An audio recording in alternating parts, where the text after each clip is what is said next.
About now? What about now? It's not my regular microphone, but I had to kind of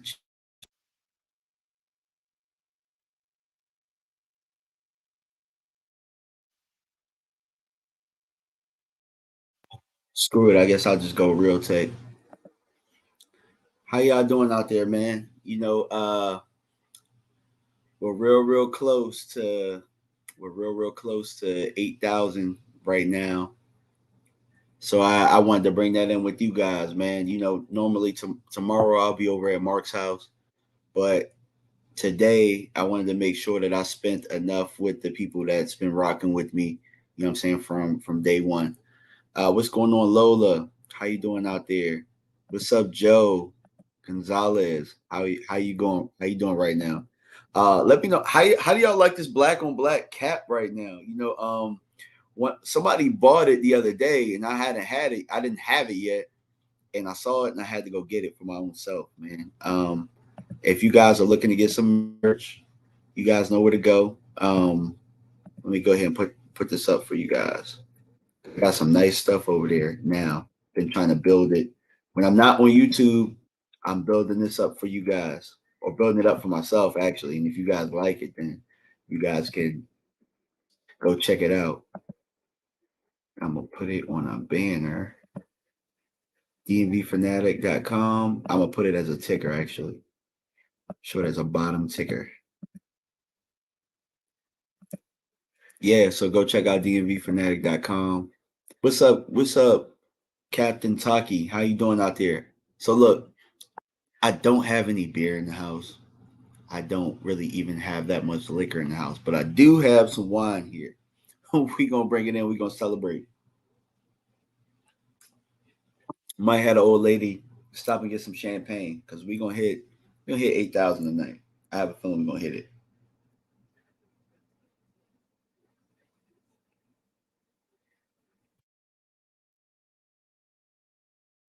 Yeah. So what y'all got, man? Are you guys excited about this game? Okay, Joseph Sandberg says, please, DMV, tell the people that Keon Coleman's better than Marvin Harrison Jr. so far, please. I gotta take a look at him. To be honest with you, I try not to dive so deep into college football so early because when it comes to the draft stuff, then that way I have an even keel and I'm not too biased towards people. But I'll take a look for him. I'll take a look for you, Joseph. I'll take a look. I'm not there yet, Lola, but we're gonna get there. All right, and when we do, we gonna toast to some hot sauce, right?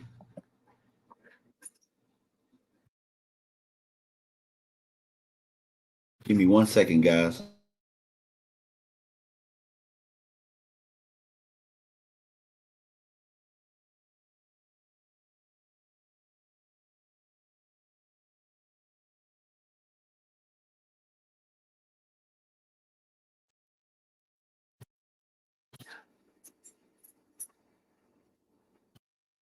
All right, so let me actually change my layout for you guys because I was gonna keep this. We're gonna have the score up at the same time. The game's getting ready to start.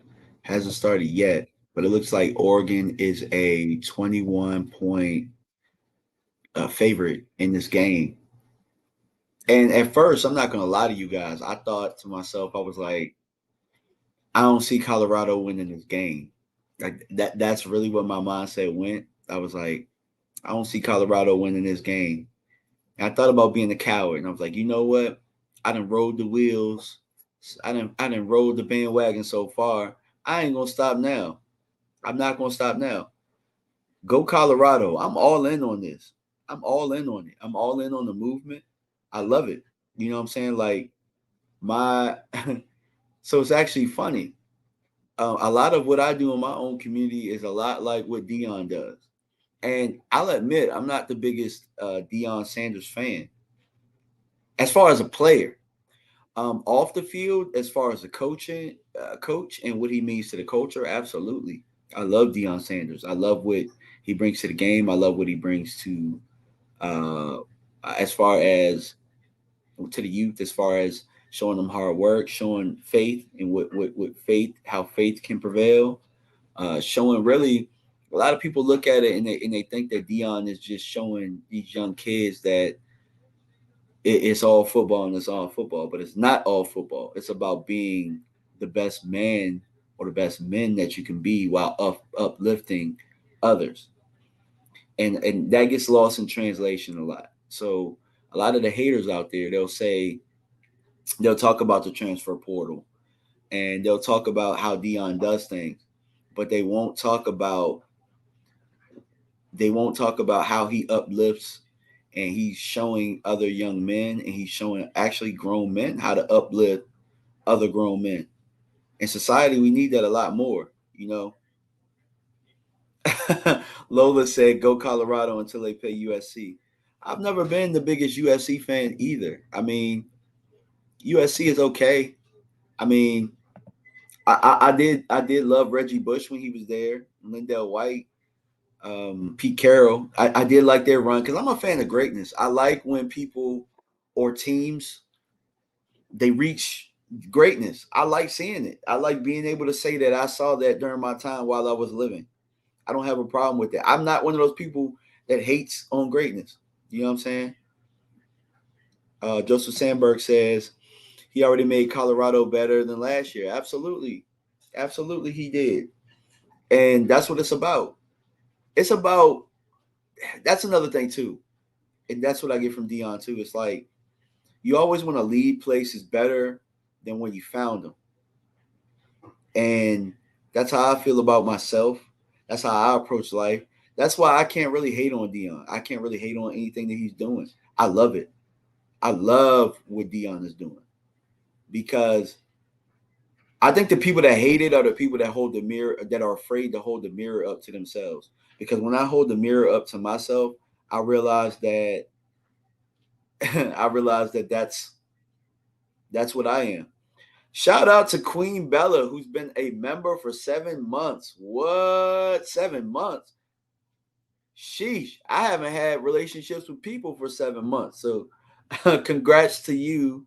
I appreciate you. Appreciate all your support. And apparently I'm out the doghouse, so I appreciate that as well.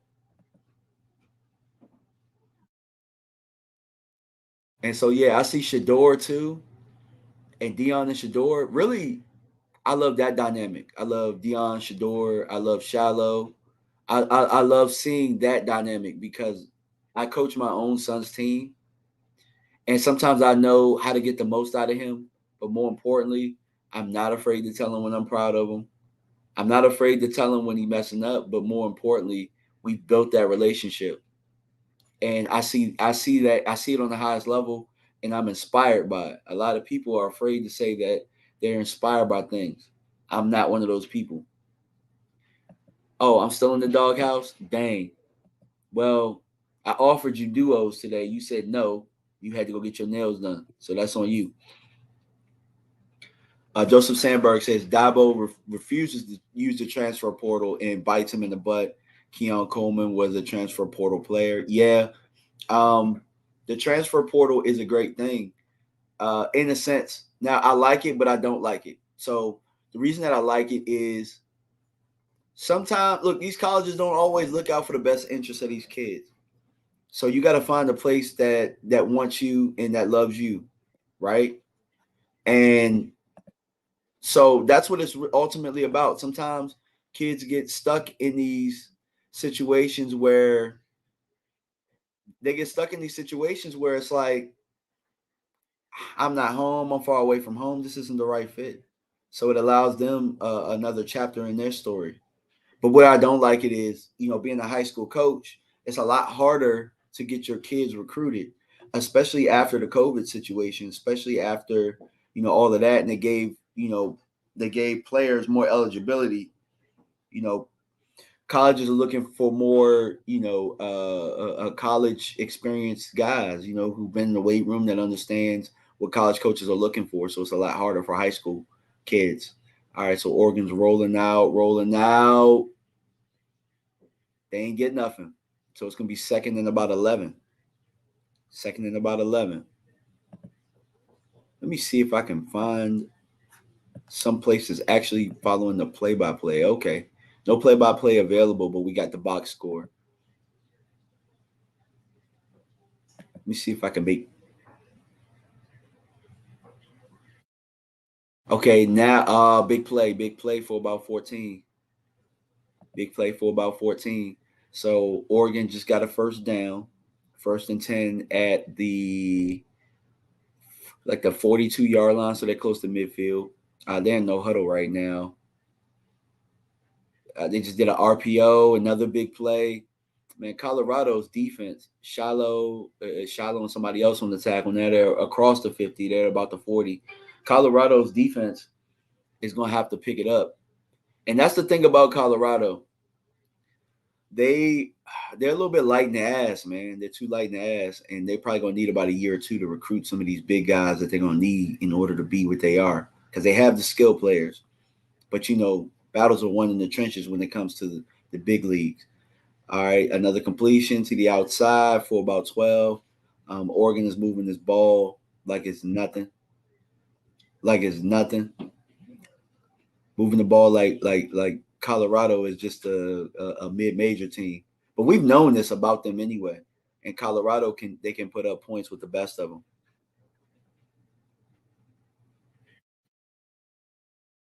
Pass to the tight end. He's down to about the 4-yard line. Yeah. Whew. It might be tough sledding today, man. I hope not. 1st and goal, but there's a penalty. I think it's against Oregon.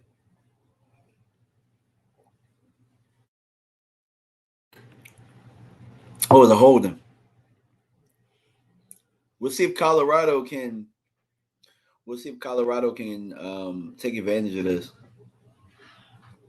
We'll see where the holding came from.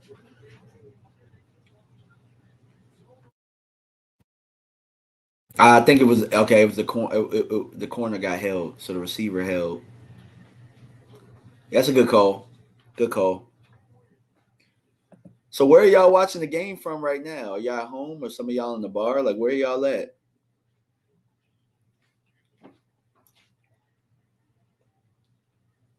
All right, it's a handoff. They got him at about 5 yards, so it's gonna be about 2nd and 9, maybe 2nd and 9. Yeah, I hate that there's no Travis Hunter as well, man. I do hate that there's no Travis Hunter.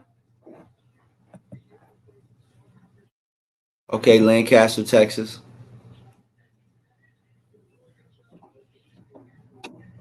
Lola says she in the casa. She ain't gonna tell y'all where she at because she got stalkers out there. All right, 2nd and 9. They get it out. They get the first down. Oh, did he fumble? The ball came out, but Oregon got it back anyway. Joseph Sandberg, you at home too, man? Man, look, so the reason I'm even streaming right now is my youth team was supposed to have a game around this time. They canceled everything because it was supposed to be this storm. It was supposed to be all this wind. They canceled it last night, and ain't nothing happening right now. It's just mist outside, so I'm pissed off. RPO, good tackle in the flats by the corner. Cooper Senior.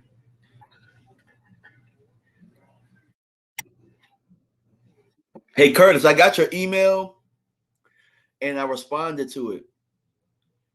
Just let me know what you're looking for exactly. You're in a good spot, I think, as far as the type of food. But just let me know, and I'll try and see if I can find something for you, bro. Oh, Joseph, you in Manassas? You ain't that far, bro. All right, pass complete to about the 3-yard line, but it's gonna be third down. It's gonna be third and short.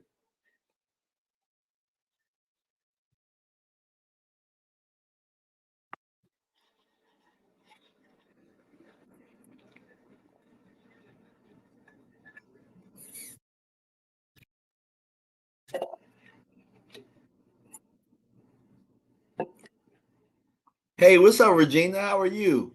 How are you, Regina? I know you weren't saying how are you to me, but I'm going to intercept that one and ask you how you doing. All right, they run it up the middle, touchdown, Oregon.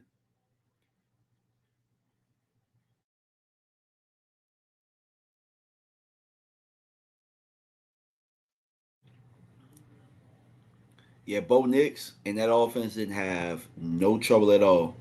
They just drove down the field like it was nothing.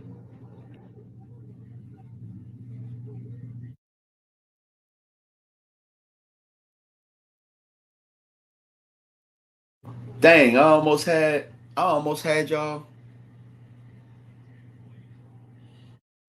I almost had y'all a special guest appearance today.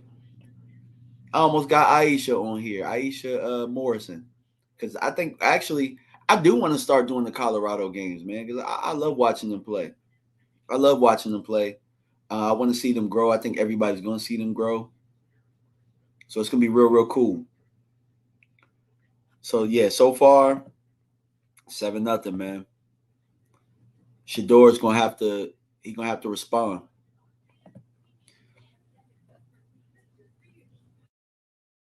Hey, raise your hand or put a fire in the chat if y'all gonna tune into Mark Holmes' live stream tomorrow.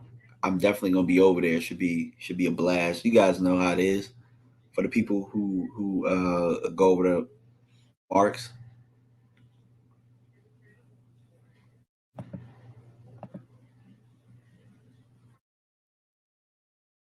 Oh yeah, Regina. Yeah, Regina. No, I be seeing Regina over there all the time in the comments and stuff like that.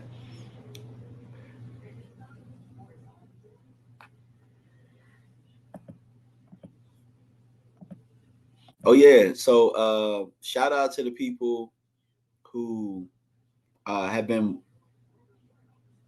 Curtis. Yeah, Curtis. I know you're gonna be over there. Shout out to the people who've been watching my videos that I've been putting out like I've been putting out weekly, man. Appreciate y'all. Hey K Faith, how are you? My latest one, if you haven't had a chance to go see it, go check out the Ron Bland video that I did. Um, that one was a pretty good one. I know Trayvon's gonna be out, but the Cowboys will be fine. Go check it out.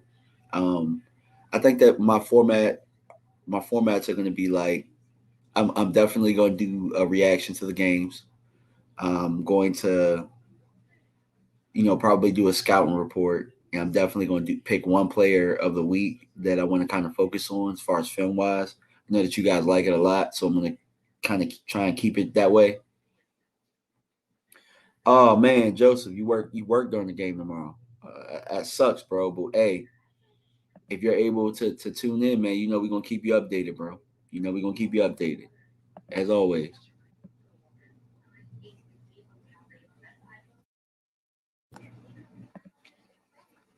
Raise your hand if you're a prime bandwagoner, like if you cheer for Colorado because of Dion. Yeah, I want them because Colorado was an easy W for whoever was playing them. That was always the easy W. Trill Homie said, "What up on your CD video? I left a comment about the 30% change in the offense. Yeah, bro. It's funny because, and I think I think I responded to that and said, I think a lot of it is the same stuff, but it looks different because of who's calling the plays and when they're calling it in the situation. So it just looks like it's a different offense. It looks like it's a little bit more efficient. It looks like it's an offense that really wants the Cowboys to have a fresh defense out there. They're not trying to do too much. And the one thing that I like about y'all, man, as a family, is that y'all always check on each other. I do like that a lot. It just seems like even though it's people that have never met, that y'all are always checking on each other to make sure everything is straight. Like for example, Regina and Joe are having a conversation. It always happens, and I like it.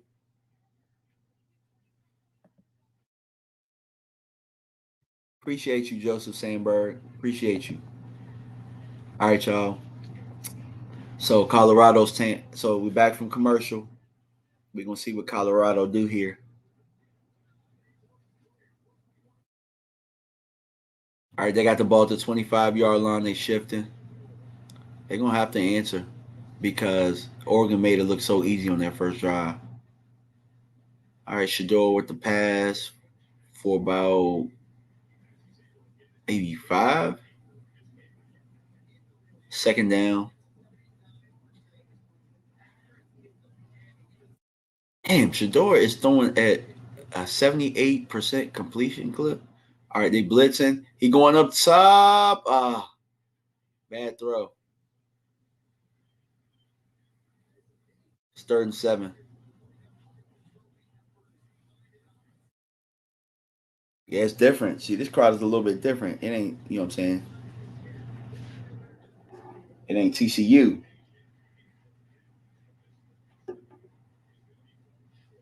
Damn. 4th down. 3 and out. Ooh. So, yeah, Colorado has done a good job of, we're going to see if they can weather this early storm because it's different out there, man. It's much different, especially without Travis Hunter. I knew that today was going to be an uphill climb. And it's a fast track out there for Oregon. Whew, that punt almost got blocked. And he shanked it. Damn. Oregon getting the ball at about the 47-yard line. Yeah, it just looks like it's levels right now. It just like it's levels right now.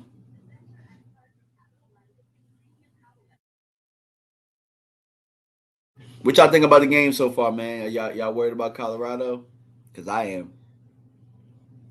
It looks like it just looks like that Oregon's on another level. But it's early. You know how college football goes. If Colorado can get a big play, if they can somehow make adjustments and keep it slow, if they can slow Oregon down, they'll be okay. But as the pace is going right now, I think this is really at Oregon's pace.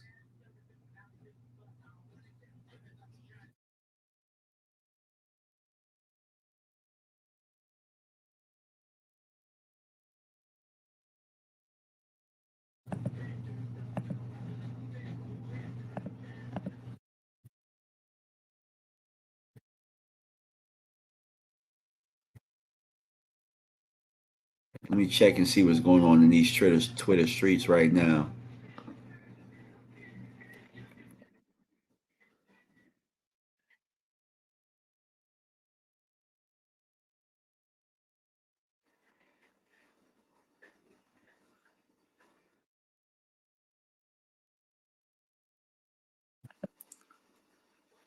It's a commercial right now, man. But let's see something. I'm gonna check some metrics real fast for you guys because I think everybody in here is already subscribed. But if you're already subscribed, do me a favor and tell your friends and family to subscribe.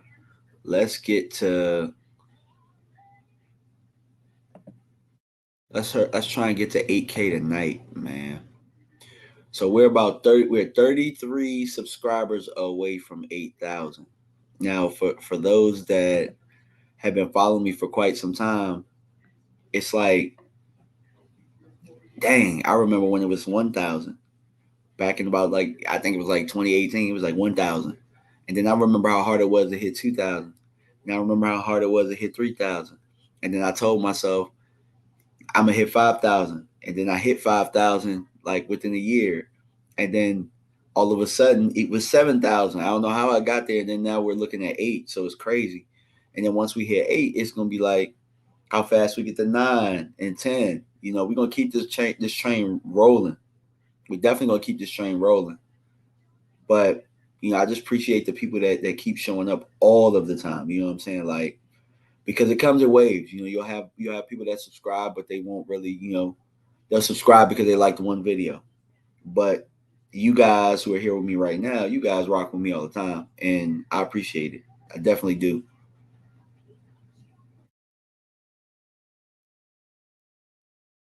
Where are all my Cowboy fans at? All y'all, is everybody here a Cowboy fan?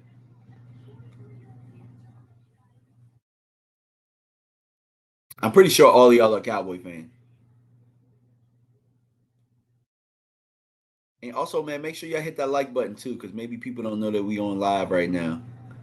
All right, Oregon hands the ball. God, another big run for about 15. They inside the 40. They just Oregon is just too big, man. They're too big.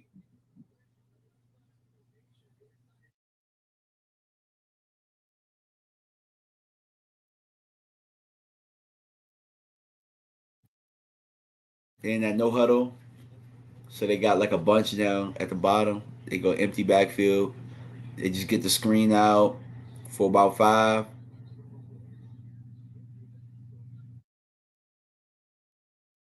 Man, Oregon is just rolling right now. I don't even know what else to say. It doesn't take much to analyze this. Oregon is getting into whatever it is that they want to get into. Hey, K. K is Dallas Cowboys for life. There's no other way to be a Dallas Cowboy.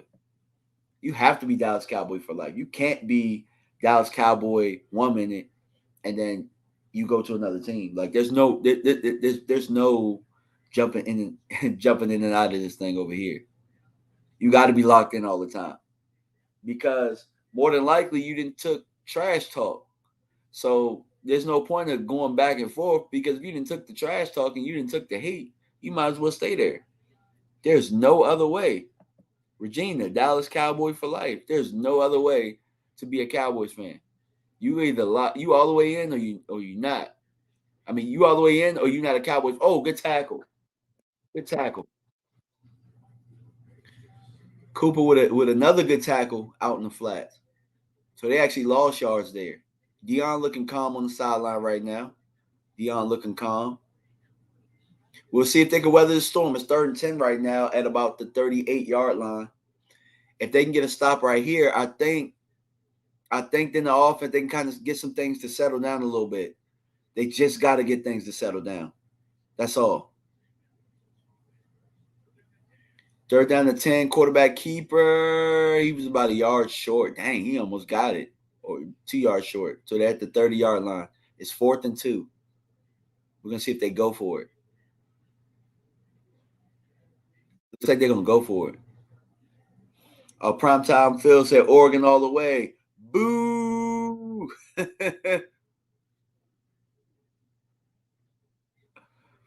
Oh, Regina, you said you first saw me on the final word. You've been hooked ever since.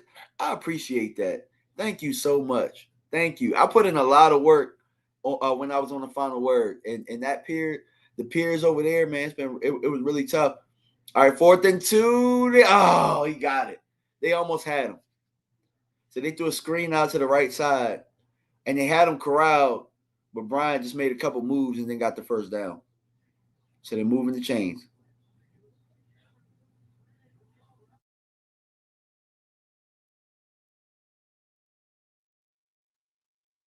They hand it off.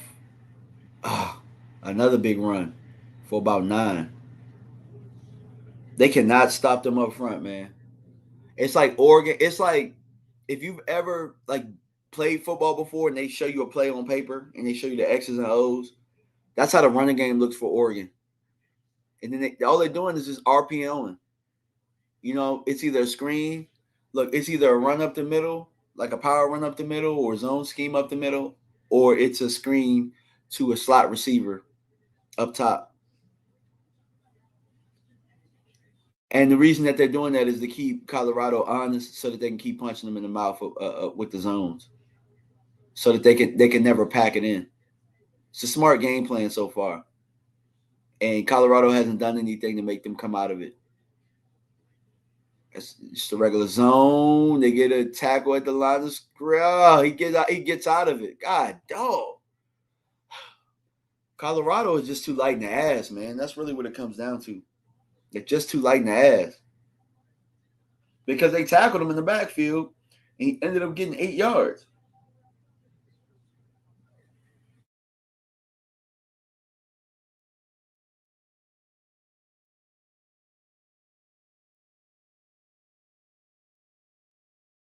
Somebody get the Tito's ready, bro. I'm gonna need the Tito's.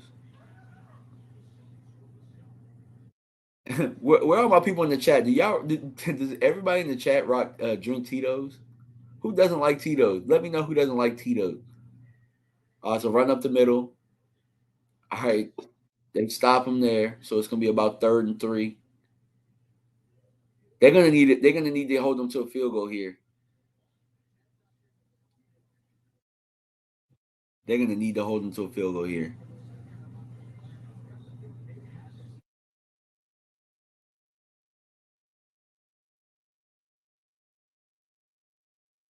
So this current drive is 9 plays and 46 yards. It's been for about 5 minutes.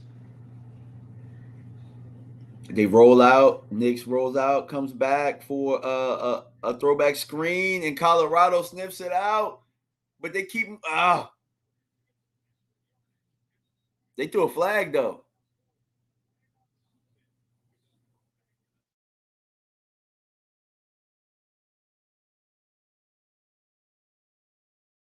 It might be on Colorado.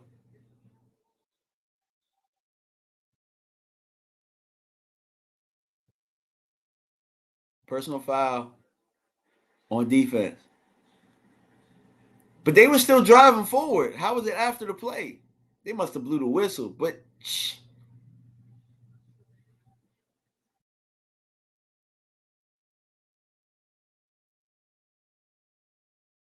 they made the stop. Oh God, what a terrible, terrible penalty.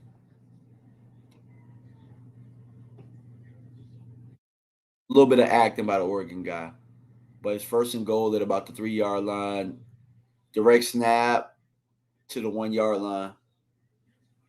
That's demoralizing, man. When y'all get a stop and then there's a penalty, that's demoralizing big time.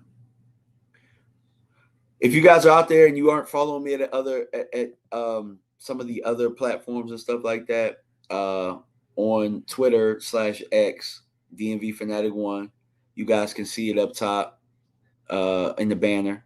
On Instagram, the real DMV Fanatic, YouTube, DMV Fanatic. As you guys are here, if you're not already subscribed, make sure you subscribe. Let's get these numbers up. Let's get to 8,000 today.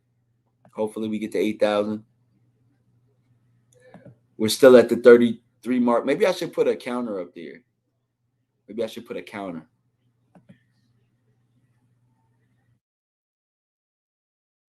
Knicks. So, what the hell? Touchdown pass. So he kind of faked.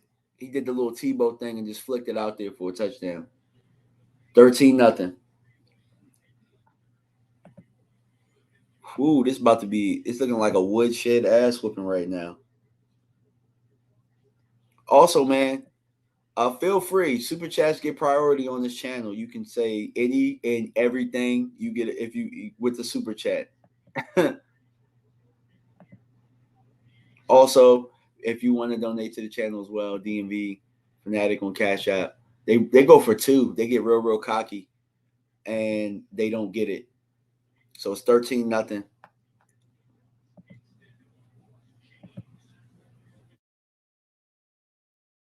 Bo Nix is doing any and everything he wants to do. That time it was with somewhat of a short, or it had good field position there. Okay, Buddy Johnson says, I like Johnny Walker. Okay. I ain't gonna lie. I haven't ran into across, unless it's real cheap. I haven't ran across too many liquor that I don't like, or too much liquor that I don't like. By the way, if you guys see, man, I'm building this back here. I'm trying to build this to, trying to build up my shrine a little bit. So I added something next to the Kobe. I got my king sign up there. I got my king sign right here, and I got a CD Lamb plaque right here, and then I got my Emmett, Troy, and Michael poster right there. Mark Holmes built me the little coat rack up there where I got my hats and stuff. And I also got something too. I got a brag rag. I got a brag rag that shows all of the Cowboys, um, um, all of the Cowboys championships and stuff like that. So I'm gonna bring that to Mark's house tomorrow.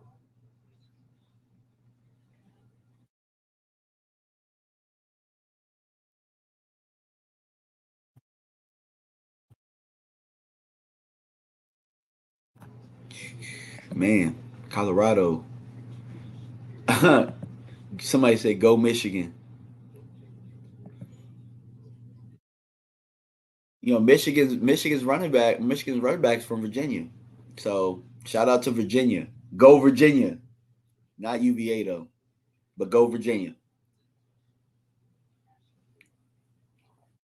Give me 1 second, guys. After I finish this wine, I'm about to go grab some Tito's. This might be a Tito's day. Give me 1 second, guys.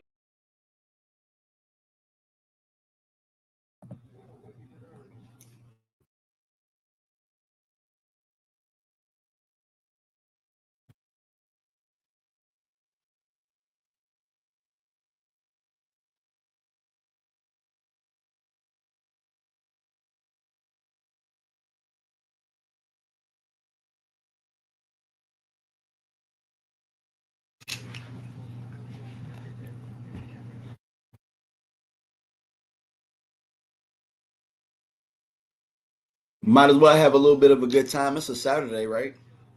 Might as well. Go pour me a little bit. I ain't going away tonight.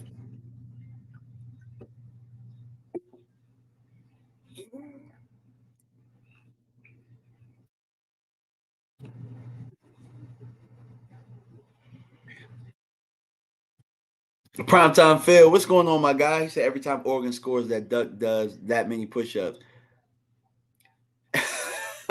Oh my God.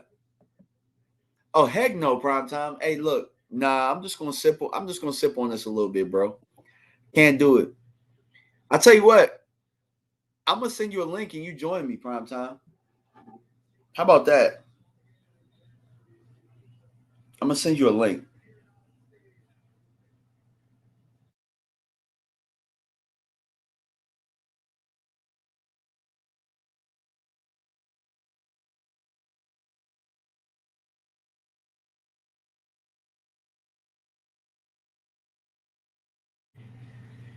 I'm gonna text you for your email address.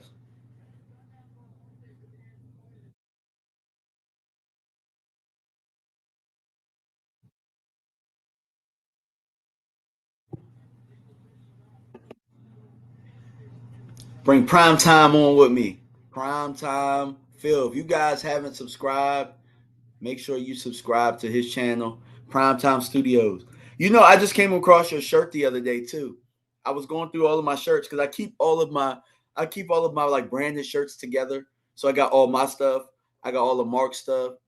Uh, I added Rome stuff a shirt to it because I got his. I got Tuck's shirt too, and I added all that stuff together. So I came across yours today.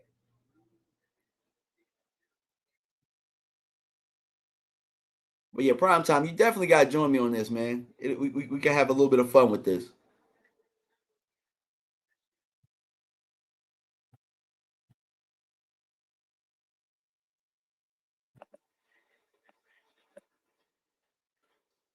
All right, they hand it off on 2nd and 6. That's going to be about 3rd and 5. Shador is going to have to 3rd and longs all day in order to keep his team alive. He's going to have to do that. I think he's capable of doing it though. I'm not one to say he's not capable of doing it. He's going to have to put the team on his back.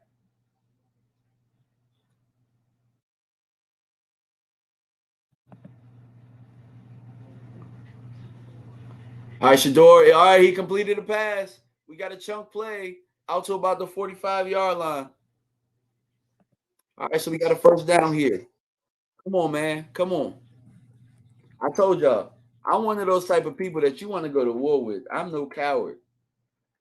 If I came in with you, we fighting and we scrapping together.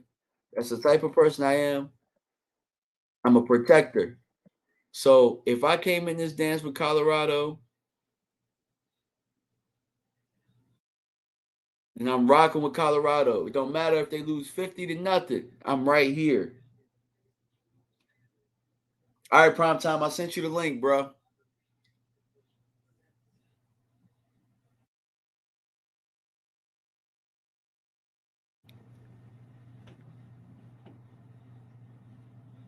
Play action. Shador going up top. Oh, almost picked off.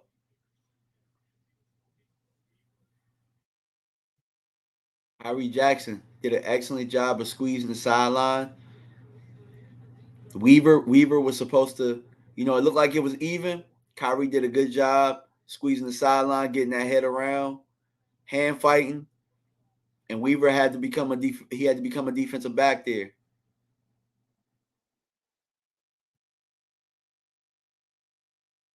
Shador coming up to the line, making audibles.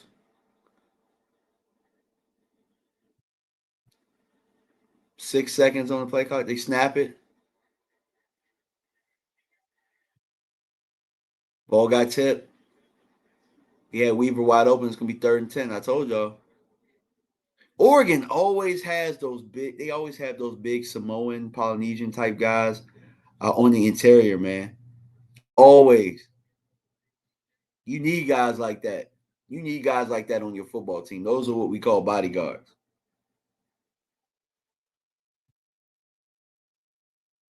Third and 10.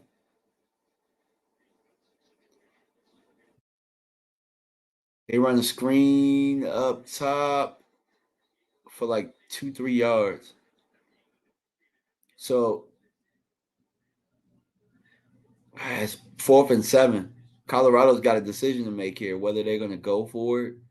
I think they were trying to cut it in half so they can go for it on 4th down. They're going to punt it.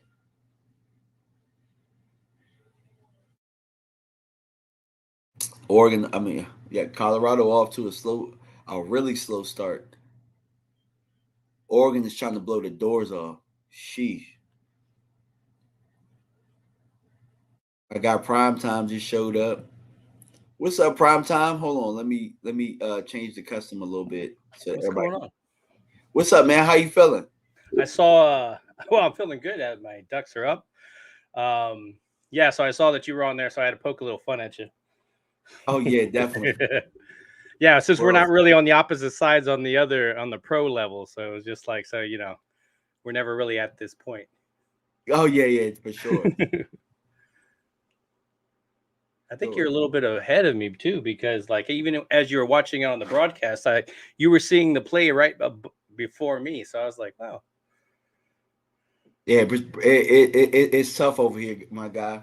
It's tough over here. Yeah, well, I mean, yeah, last week they had a little bit of trouble with Colorado State, which I don't take too much to it because obviously rivals, everybody takes it a little bit more personal. We know how we are with the Giants and Eagles and all that kind of stuff. So I didn't take too much of there. I just thought this was going to be more of a test for them, just because obviously Oregon's a really like high scoring offense, but they have had problems usually within their own division, though. Same thing with the rivals. Yeah, I think Oregon has done a very good job of like if you ever watch a boxing match and you see the person that's taller and they got the longer arms and they just been kind of holding the reach out and just that's kind of they've been little brother in Colorado right now. Yes, but They haven't. You need to be able to put them away, because if you keep Colorado in it, they will come back. Yeah, for sure. And so it's a 3rd and long now situation for Oregon right now, and it's just like they tried to take a shot on 1st down, then 2nd down, Colorado stops the run. But Oregon they haven't batted an eye on 3rd down or 3rd down situations in this game so far. So Yeah, I just think even starting last week, I think that was unfamiliar territory with what the team dynamic has been. So it could be a little bit rocky still coming from there. It's hard to say, man. I know that stadium gets extremely loud, so that could be it as well. yeah, I've heard that it's tough to play there. I think didn't Oregon beat Ohio State, was it last year or the year before? No, like are you talking about when I always think about that Zeke when Ohio State beat Oregon and then they went off and took on Florida State, I think it was.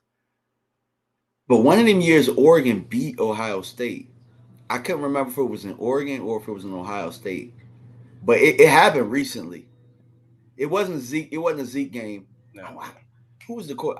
Fields might have been quarterbacking, possibly. It So might have that would been have been Fields. really, really recent. Yeah. Yeah, Curtis Liggins said this. He said, "CU will recruit those bodyguard types next year. They Yeah. definitely are going to have to." And before you came on, I was saying how Oregon always seems to find those Polynesian, Samoan types. Yeah, the I island guys. Yes, I know Yeah, exactly what yeah, you mean. yeah. I call those the big bone guys. And the Like reason why is because of it's in California. I mean, you got USC that's right they there. They always get a have them lot of too. those guys too. And so if they don't go there, they usually go to Oregon. They'll kind of sometimes go up to Washington, but most of the time it's usually California or Oregon teams. Yeah, and if I'm prime, I might got to go get one or two of those guys, man. I might have You to always talk need them into. those. Yeah, because it's like Colorado ain't that far from those places, man. Come But on out here, man. Curtis is right, man. I mean, they did a lot of good recruiting for the first year, and it all of a sudden just happening all at once. So I mean, with some time, yeah, this team is going to get pretty scary. Yeah, got it right here. So what's my guy game? What's my guy game time up to, man? Shit, He he is ain't watching actually college. no, he is actually in the rain. I guess it's all like stormy over there, and Yeah. he's still delivering that mail.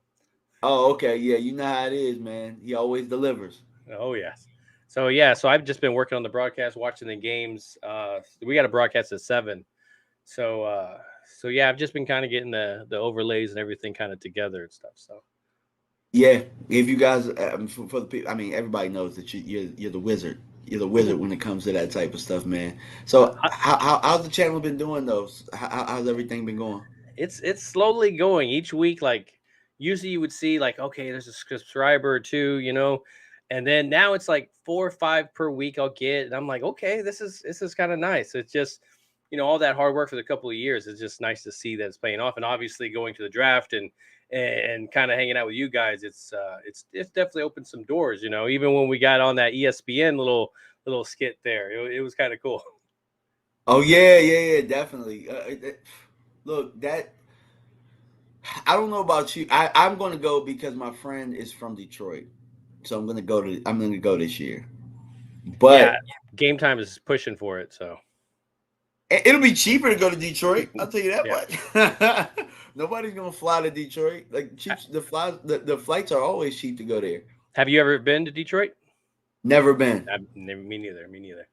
but I will have a friend out there who knows Detroit. So it's. I feel like that's one of those places that you need somebody that knows Detroit. Yeah. Don't go down that alley. Don't. Yeah. Go eat that food. Yeah, I love the food. That's what I'm looking forward to. So yeah, I mean, by I think Colorado normally by the second half they kind of start kicking into another gear. So if Oregon doesn't really start to put them away, I think you're going to see some confidence from Colorado.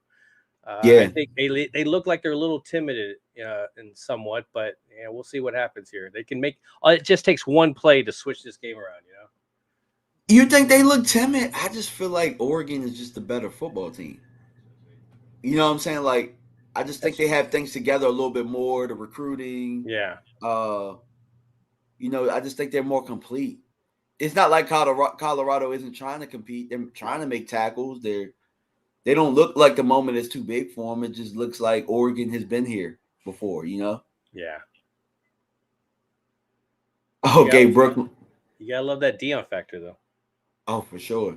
Brooklyn Joe said, "Getting to Detroit is easy. Getting out alive is another story." That's pretty funny. That's hilarious. So Colorado got him off the field, and it looks like they'll probably have some good field position. Yeah, Finally, they were deep in there. They were very very deep. So right now I'm about to see third down here in a little bit. gotcha. For some reason my upstairs doesn't. It's slower than my downstairs. So oh, they did a fake. Oh, Now, did they get it? That's the question. Otherwise, they I'm not gonna ruin the surprise for you, other than the fact that they got it. that is that's some guts, especially that deep. Yeah, for Oh sure. my, wow! It's one of those.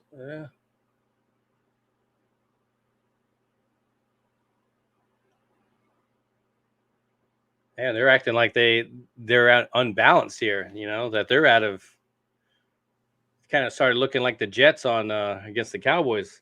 Started throwing some Yeah, trickery and stuff. yeah. I'm not gonna run it for you. You're just gonna laugh. That-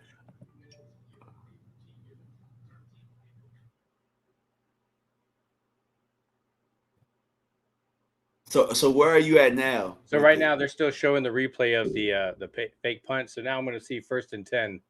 That Okay, just gotcha. happened. All right, yeah, you saw the big guy running it. Okay, Yeah. cool. Bo's running around.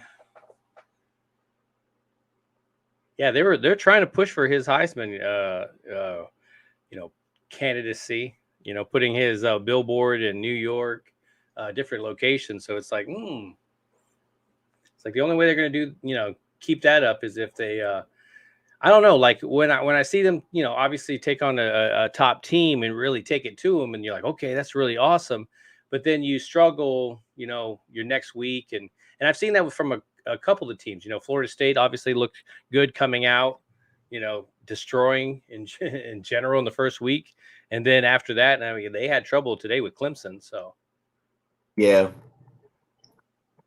they did. I'll be honest. I thought they were going to. I thought they were going to lose. I thought I they were thought they going to lose. Yeah, I thought they I were did. going to. But you know what? The thing about doesn't it seem like college football games are longer Mm-hmm. the NFL game? I don't know why. Maybe it's because there's so many commercials I or agree. something. Maybe the Yeah. sponsors. The NFL they have like exclusive sponsors, so they kind of stick with one or two guys that they or but college they just have so many.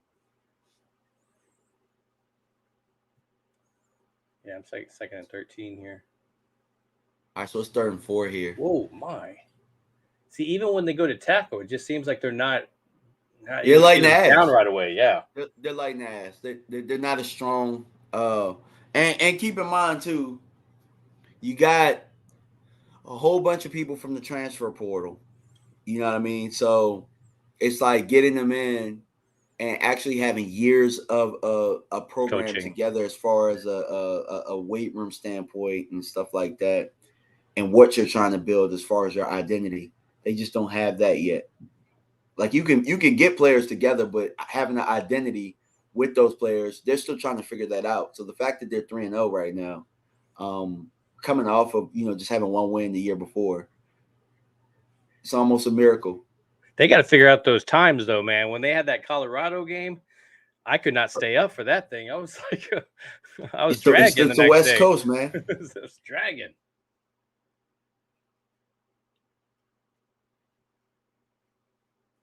Yeah, Lola said, "Come on, this guy ain't that big. They can't tackle him. He's strong though. His, his face mask, Oh and they yeah. already had the Oh first wow. down anyway. So that Yeah. field position, they even already flipped the field position back. That was a gutsy call from on the special On the teams. fake, yeah, that took the air out of the building. Well, I mean, it added air back into the building.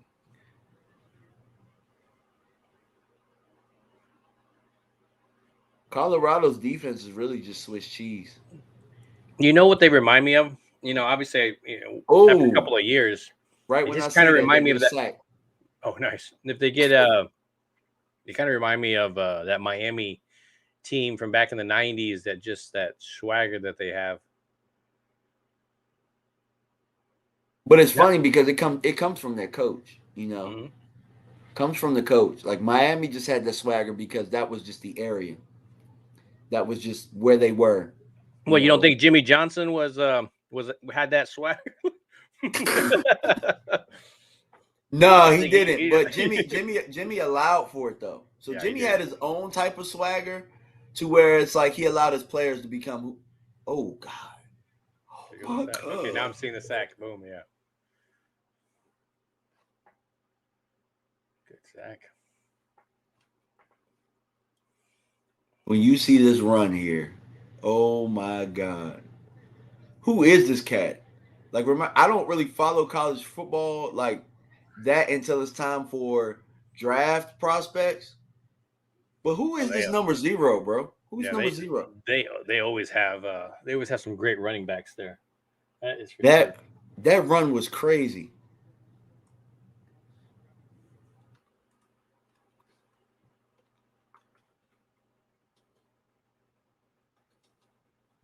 Yeah, Chris B. Touchdown Yeah, here, man. I still have I have friends up in Oregon. We used to live up there.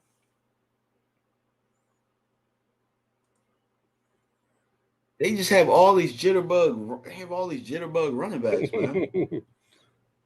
But they run hard though. It's not They like do. they're just. It's not like they're just scat backs. They run hard. They just got speed.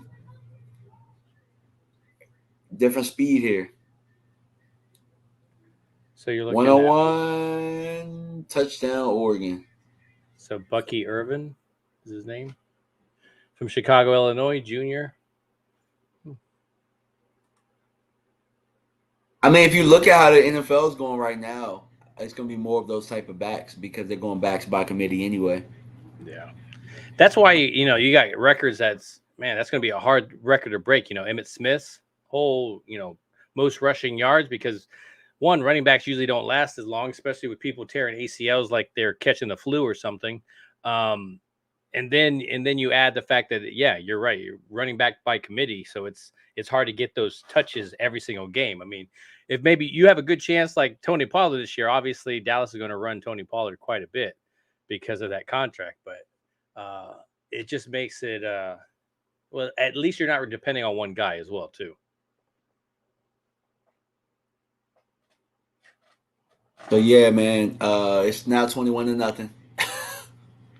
Pass the sticks, Colorado. It'll Oh be a long man, game, man.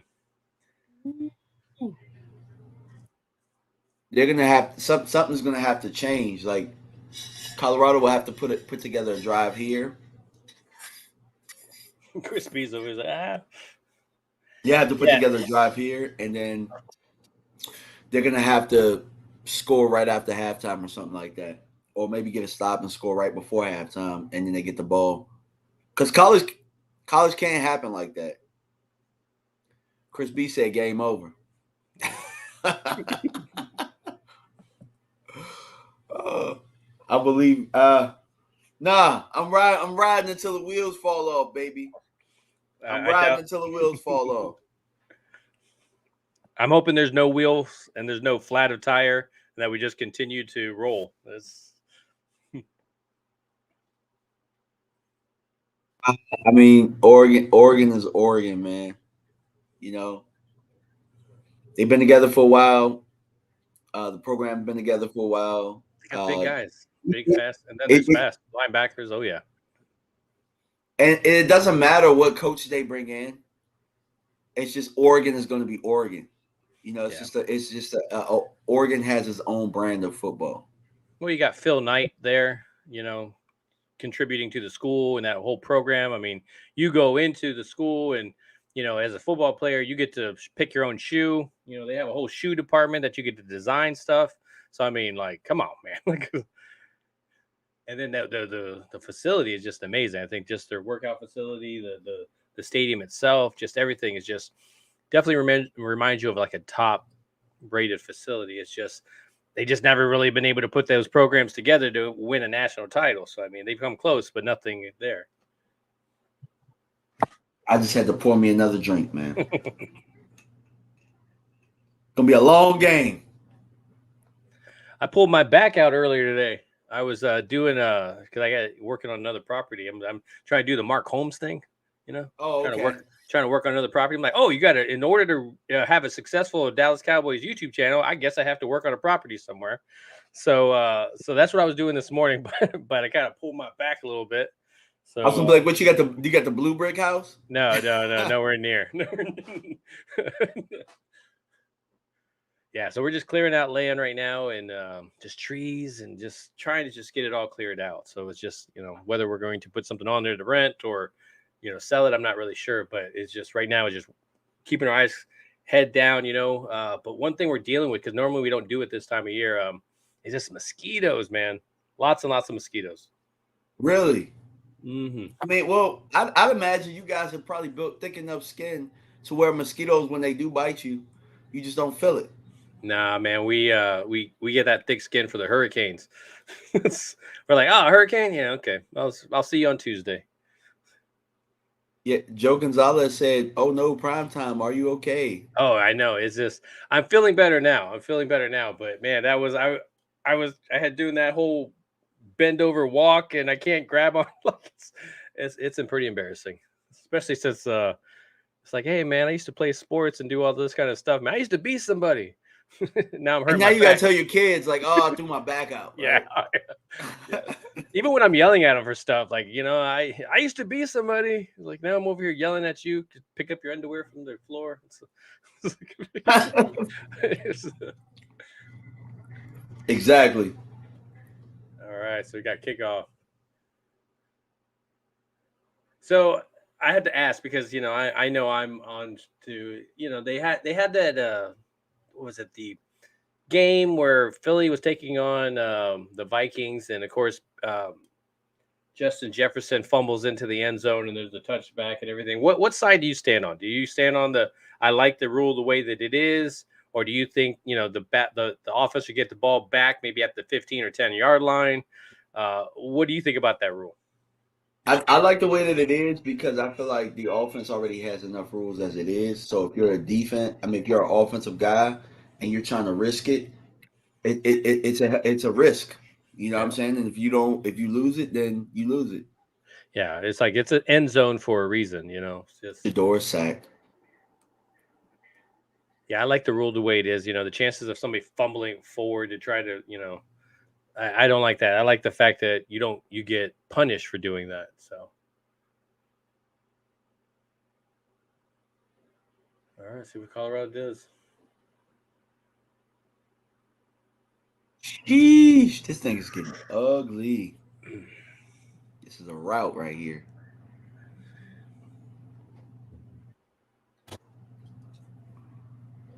3rd and 18.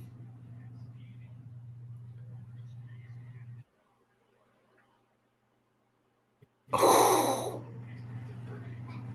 There was a guy out there.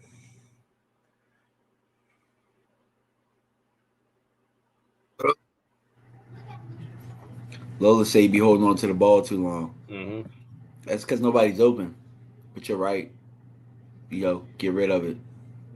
Somebody there. Throw it. Oh, no. He's got it. Ooh, pick. Is that a pick? Yeah. No. Got about to say, it I was thought he somebody dropped there, it. all I thought he right. dropped it, but It was somebody there, all right. yeah. The other team. It's like I'm 100%, man. I hit somebody every single throw. Yeah, use them legs.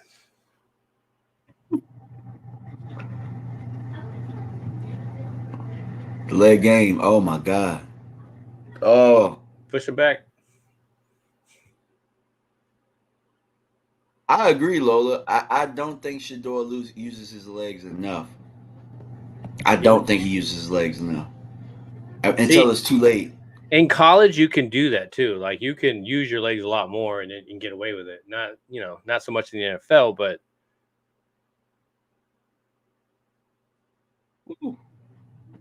I know that a lot of Cowboy fans or are familiar with Errol Spence, and I know he got his ass whooped. But I remember he would just say that to fighters all the time, like it's gonna be a one-sided ass whooping. Like this is a one-sided ass whooping. Like Colorado hasn't won 1 second of this game. they didn't win the coin toss. I thought they won the coin toss, but I mean, did they defer? no, I think so. Oh, block in the back by Oregon. They didn't call it. I don't They think. didn't call it. But the guy caught the ball too. That was pretty impressive. It sure was. That's They what. won That's that moment. yeah. It was. It's all about moments, man. It's all about moments. So yeah, man. So what? So what big thing do you have? Do you have anything planned here in the future with some crossovers and stuff? I know I always see you with people, especially with Vach and all them. It's pretty awesome when I get to see the roundtable with you guys. Well, I haven't been on the round table, but I mean, like I've been on Boss's show, but nobody's really hit me up during the season because I think everybody's so locked in. Busy, If busy. yeah, Yeah. if you guys need me, I definitely jump over in a heartbeat. You know, you guys are my brothers, so I'll Man, definitely appreciate jump over there. I don't have anything planned. Like right now, it's been more so pushing out videos, pushing out content. I've been coaching my son's little league team, so my evenings like it. on Oh yeah, I know how that is. Tuesdays, Wednesdays, and Thursdays have kind of been busy. And then like the only reason I'm streaming right now and I'm live streaming is because our game got canceled today. So I'm gonna try something new. Is it And raining in your area? yeah, so it was supposed to be like a crazy storm. It was supposed to be Yeah. all this wind and all this stuff, but it ended up not being. So I got to use my energy towards something good. It's like if I don't keep myself distracted, man, I so get into trouble all the time. Exactly. And then my wife comes in and she's just like, "Are you on the show?" I was like, "Yeah, I need something to do. I need something, sweetheart." Yeah, if I'm not doing this, yeah, there's usually a honey-to-do list, honey-do list. It's like, That's oh it. well, Hey, this look, you found the key. Like, look, hey, look, people out there, men out there who want to get out of your honey to do list, like, start a YouTube channel, and then every time you feel it's about to happen, like, just jump on live. Boom. I'm There always you like, go. I'm working on overlays. Oh man, I can't do it. I have to work on this broadcast that's later on this, 5 days. Yeah, see, now you have to go, see, honey, look, I hurt my On my back. back, yeah, You see what exactly. happens when I'm not working on my YouTube? I don't know how it related, but I got a doctor's note.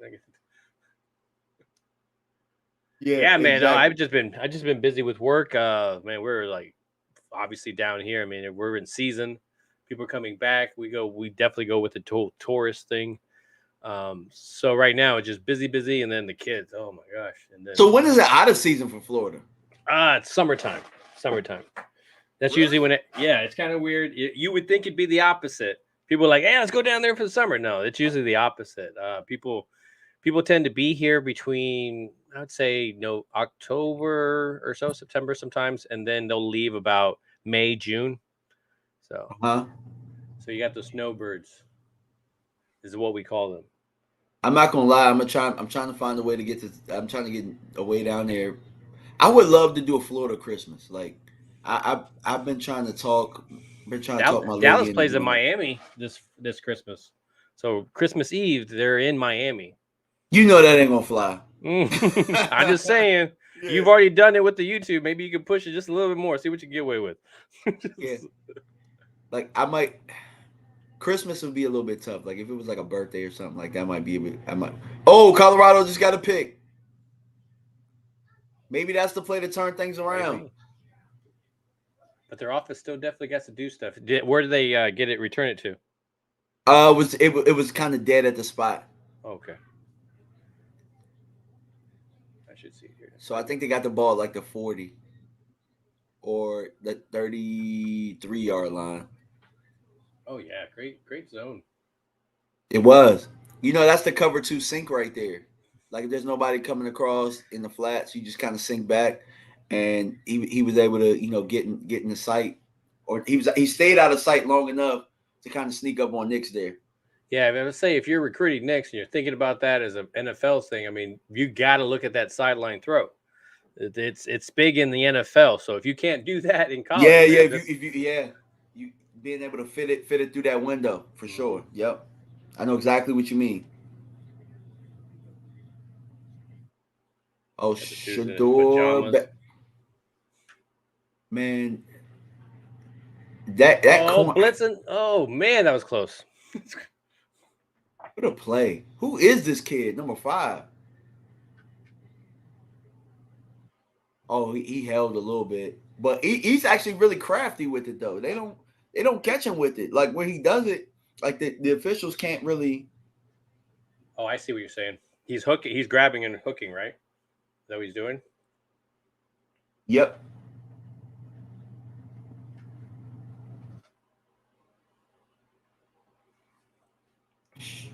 Shador's got a pocket. He's caught around the 50-yard line. That tight end.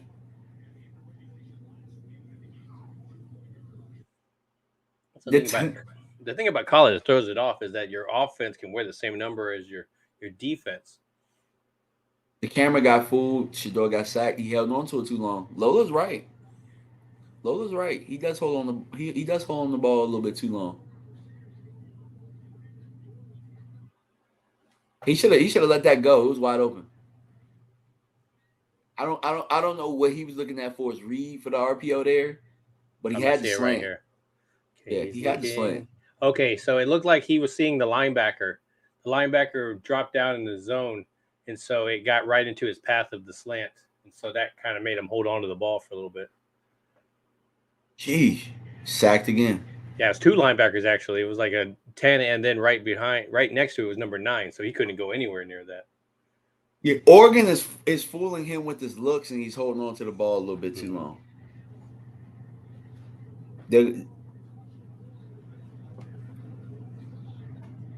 Yeah, like he. Oh yeah, they drop. Oh, okay, I see. Oh, so on this one, they dropped the defensive linebacker. Nice sack. Yes. Dropped the defensive line. They dropped the defensive lineman back. And that's how they're trying to take away that quick stuff for him. You want to know what Colorado's problem is on offense? They can't really run the ball. Yeah, you don't have anything. You know that he's gonna go back and throw it almost all the time. Exactly. Just pin your ears back and let them meet at the quarterback. My daughter's walking by me right now. It's funny. So I told her, I said, so we made a deal. Me and my daughter, when we hit 10,000 subs. Oh, nice. If we're blessed to hit 10,000, we're going to do a mukbang. Like we're gonna do like a boil, like a seafood boil, and we're gonna do a mukbang on the channel. So everybody help us get to 10,000. Yeah, you're so almost to 8. You're almost to 8. Almost, yeah. I got like you're right there. Like 33 to go. And when I tell you, it's been a long journey, bro. It's been a long journey. It's been tough. There have been times that I wanted to quit. There have been times that I've taken hiatuses and all that type of stuff. But yeah, we're here now. Oh man, that was almost a block.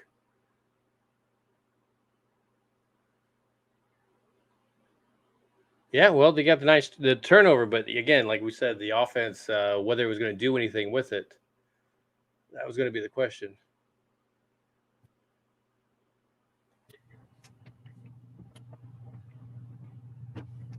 Yes, sir. Hey, I got something funny while we're in the commercial. Do you ever get like weird texts from people, or you know that they're trying to scam you, or like a DM? Why is your phone number in my phone? I'm just like, are things like that? Or hey, Merrick, and they're like, hey, are you gonna be at work tomorrow? You're like, come on, man. Like they're just trying to get you to answer. Yeah. Yeah, like, you remember me from the bar last night? Like, no. Or or it's like my favorite ones are the ones where you know that they're like crypto people or something like that, and you're like, would you like to diversify your portfolio or something like that? And it's like, no. But sometimes I play along with it though. Sometimes I play along with it long enough. But I've heard if you play along with it long enough, sometimes they might get your information. So I kind of cut it off. But I have a buddy who has a TikTok called Scam the Scammers. So it's pretty funny. Nice. Do you ever scam the scammers? I used to just play poke at them a little bit in that sense of some. I've heard some funny stories about people. I mean, I've heard there's a guy I was listening to, and he was talking about how he got he ended up getting a phone call, but they're like, oh look, the guy started it was just automatically jumping into his rant. I guess he was calling somebody about a budget. And he's talking, he's like, the budget's not the same. It used to be 10,000. Now it's 8,000. What happened and stuff. And he's like, well, there's two things. I could have just told him that, he had the wrong number, but I didn't. And he goes, and so I told him, I go, well, last time I saw the budget was 10,000. I don't know. And he goes, well, I don't know what you're doing over there, but everybody has to all of a sudden I'm looking at the number is 8,000. He goes, well, I know that when I put it into the books that I put $10,000, you go ahead and you call them and you let me know what they say. And he goes, I forgot all about it. And I set it under my thing as a budget. And all of a sudden he goes, weeks went by. And all of a sudden they they call, there's the phone on there. I was like, I'm watching football or something like that, and it says budget. And I'm like, what is going on here? And then it pops in my head, oh, the budget. Like, and so he answers it, and they end up, it's like a conference call. The people there are trying to like catch him, but they think he's somebody else within the company. But he's like, no, like in the end, basically he ends up telling them that no, I had nothing to do. But he's like, one thing I need to ask you guys. And he's like, what? Because where did we fall into that budget? So I mean, it Oh was my like this, God. yeah. So it was this whole drawn out thing, but it was just hilarious to hear him draw this thing out. But I have seen those ones on the YouTube as well, where they do the on the scammers, and I'm like all for it. All right, so it's 1st and 10. Oregon has the ball. After a nice run, right? They must have it because it's 2nd and 5 now.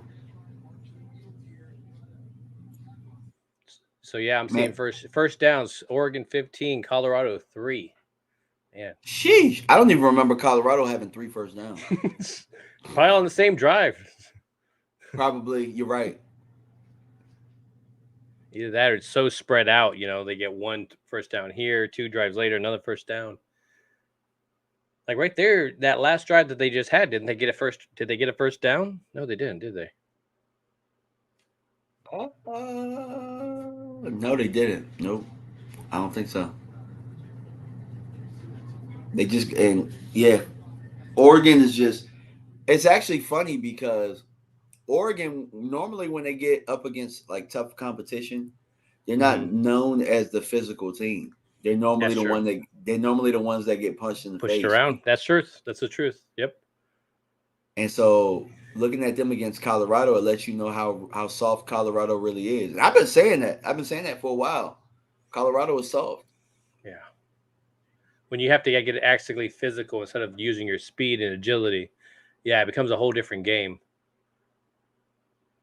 Especially with how Oregon's running. It's not like we're just going to sling the ball down the thing. Your athletic guy has to go against our athletic guy. It's like, no, man, we're going to get handed to this dude, and our big dude's going to hit your kind of big dude, and good luck to your linebackers and safeties.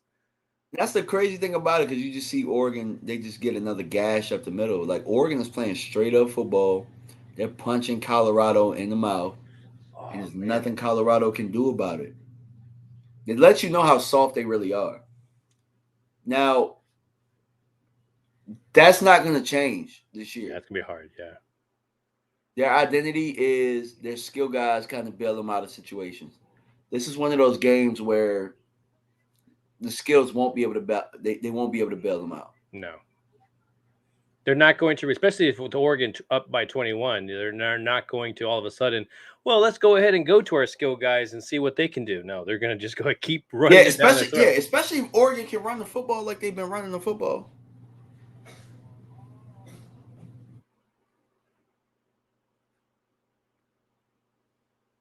I have next month in October, I have got a cruise set up. I haven't been on a cruise in like, I don't know, 15 or so years.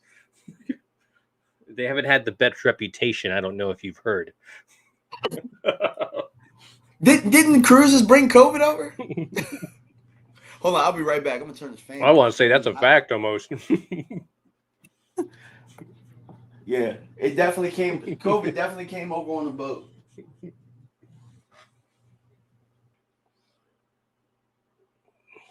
What other games are you guys watching over there? I mean, earlier I popped on and I was talking about Florida State, but I was watching that game obviously because I live here and what's local. So I haven't really, honestly, other than that one and this Oregon and Colorado game, I haven't really been able to notice. So I see up above you have Utah leading UCLA. Yeah, Mississippi leading Alabama. Oh my gosh, man, Alabama's such a what the hell's going on with Alabama, bro? I guess if you're just going to, I don't know. It's one of those things like if I can be good for 10 years and I'll have to be bad for 1 year, I think that's the balance because, man, I've never, like, it's been a while since I've seen them this bad. Why is Alabama bad, do you think? Do you think it's because normally Alabama has a running game. Is it that they can't run the football or something? Like, yeah, they're just, man, it's and it's hard to pinpoint. It obviously I had to think it would have to be recruiting. They're just not getting the recruits that they used to, and especially now that they're not winning national titles. I mean, the only thing that you get there for sure is like, okay, well, at least I get put on the NFL's to watch type of list. But when your team's not doing well, I mean, it's not helping your draft pick. Also, every time you hear about it, you hear about the transfer portal. It's always a Alabama, a guy that went to Alabama. Yeah, moving out. Exactly. Like if you think about the draft, and how it went, like the top linebacker off the board was an ex Alabama recruit or ex Alabama guy. You know the guy who's down in Arkansas. I forget his name. Talking about. I'm just trying to remember his name. I can see him, but I can't think of. No. Somebody in the chat, I know you know who it is. The backer out of Arkansas that went to Alabama. Cab says Ole Miss versus Bama is a snooze fest. I believe it. Yeah, look at this. I can see the score, and I'm bored. Like, just, like I was like, oh man, 6? Is that a field goal? 2 field goals? Ugh, man.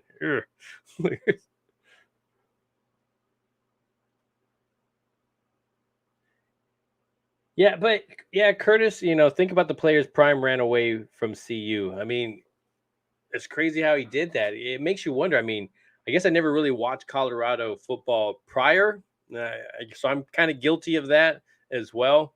So I really didn't get to see how well that team was, or if there was any kind of stars on there. Because, yeah, he just came in and just kind of said, "Hey, man, you might as well just start your portal transfer because I don't want you here." Yep, touchdown, Oregon. I guess that's true. Oh my God, this is an ass whooping. Nice. 36-yard reception. Nice. Joseph Sandberg says, Bama has been the top 2 in recruiting for a while, and now Bama has been bad for 2 years. Yeah, and I think that last year, I mean, that was kind of one where you weren't sure if what you were seeing was true. You're like, okay, well, maybe this is just a fluke. And then, oh, yeah, this year has just been really bad. Oh my God! It kind of reminds me a little bit of Pete Carroll when he was over at USC. He was doing really well over there, and then all of a sudden, it just stopped. But you know what else too, though? Just because you get really good recruits, it doesn't mean that your team is going to be good, or it doesn't mean that your team is going to mesh very well. Sometimes special players just come along and they make things that much easier. Yeah. And I think that Alabama had a really long run of that happening. Where, running backs really, because I mean, they've always had. Really I had a buddy ask me this question. He said, "What would you consider running back university?" And as of late, it's been Alabama. And they even this year. I mean, if you think of Gibbs coming out, I mean, he still looked amazing. Yeah, he did. Like, because Alabama isn't known for their quarterback play. No, they're known for having a really good receiver, and they're known for having some good running backs. And then their defensive front, their defensive linemen, always big, huge guys. Yeah.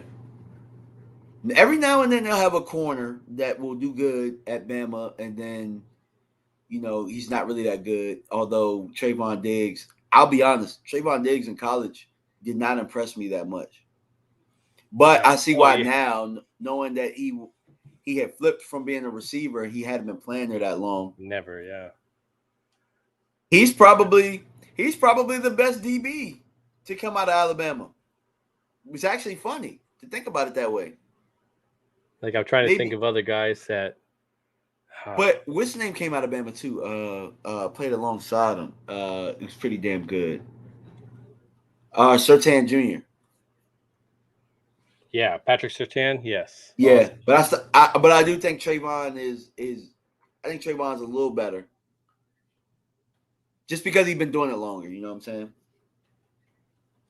Plus, when they make the comment about how he plays the ball like the ball was thrown to him, and if you look back, I mean, that's how he does. He's great at the routes. His hands are amazing. He's definitely going to be missed this year. Jeez. Drew Sanders. That's his name. Thank you, Brandon. Appreciate you, Brandon. That's who it was. Okay. Chris B says feels like a 50-3 type game. I don't know if they're gonna get 3 points, bro. Where the 3 points gonna come from? Like he felt like, yeah, I feel like Colorado scored. I don't even feel like like he's getting the 3 points with the three first downs. I get it, but no, he is right, man. There's a domination there, but let's see if Colorado can put something together right before the half. I think the 2-minute drill always tends to help offenses kind of wake it up. See if you can do something. I was gonna say for which team? Because if Colorado get this damn ball back, I mean, if Oregon get this damn ball back, drop. Yeah, I see what Oregon you're saying. Get this ball back, it might be 35-0.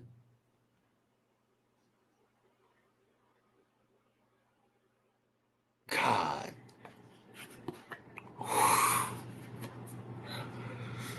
My God. Whew. So there was an anonymous coach out there. My guy Big Game James on Twitter posted this today, or he shared it, where the anonymous coach said that it was going to be a boat race. That anonymous coach is right.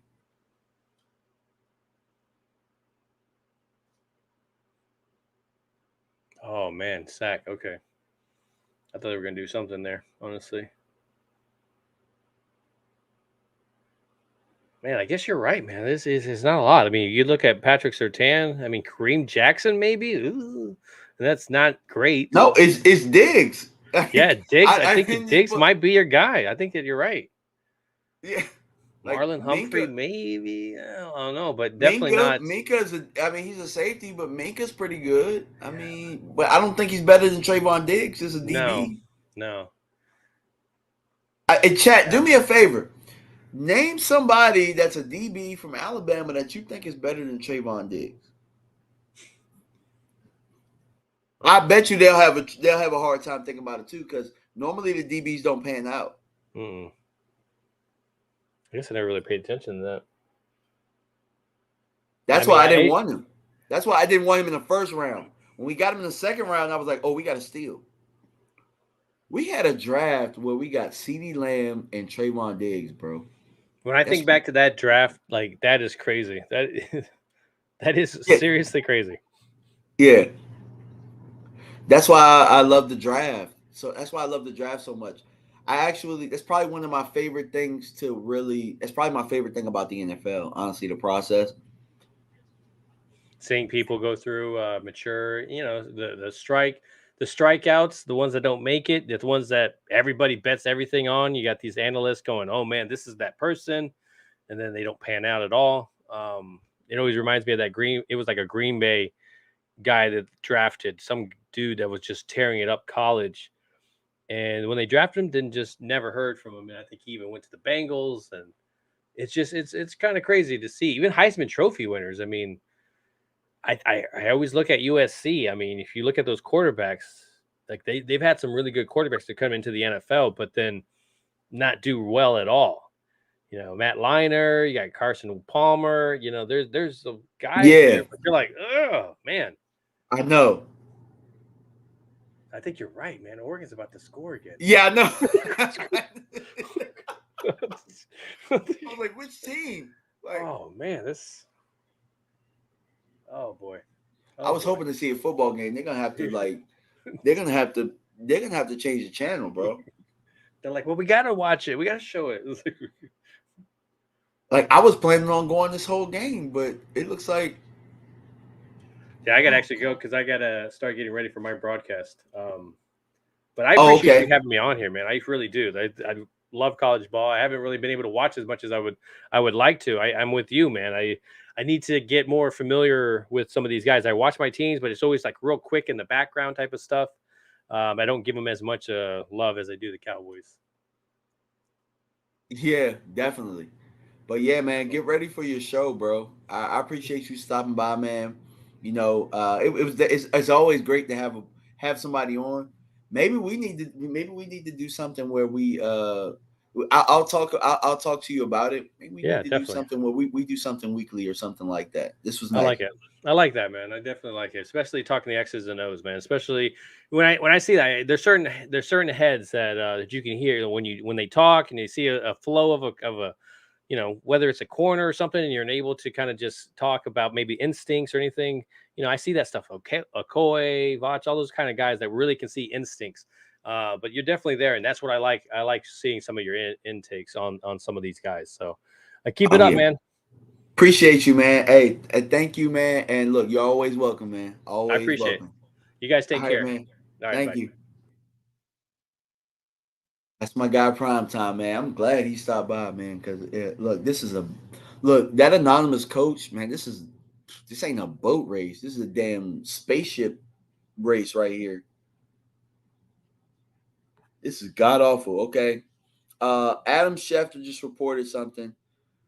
Browns running back Nick Chubb is believed to have suffered a torn MCL per sources. His pre-surgery projected recovery time 6 to 8 months per sources. So Nick Chubb will be out for 6 to 8 months.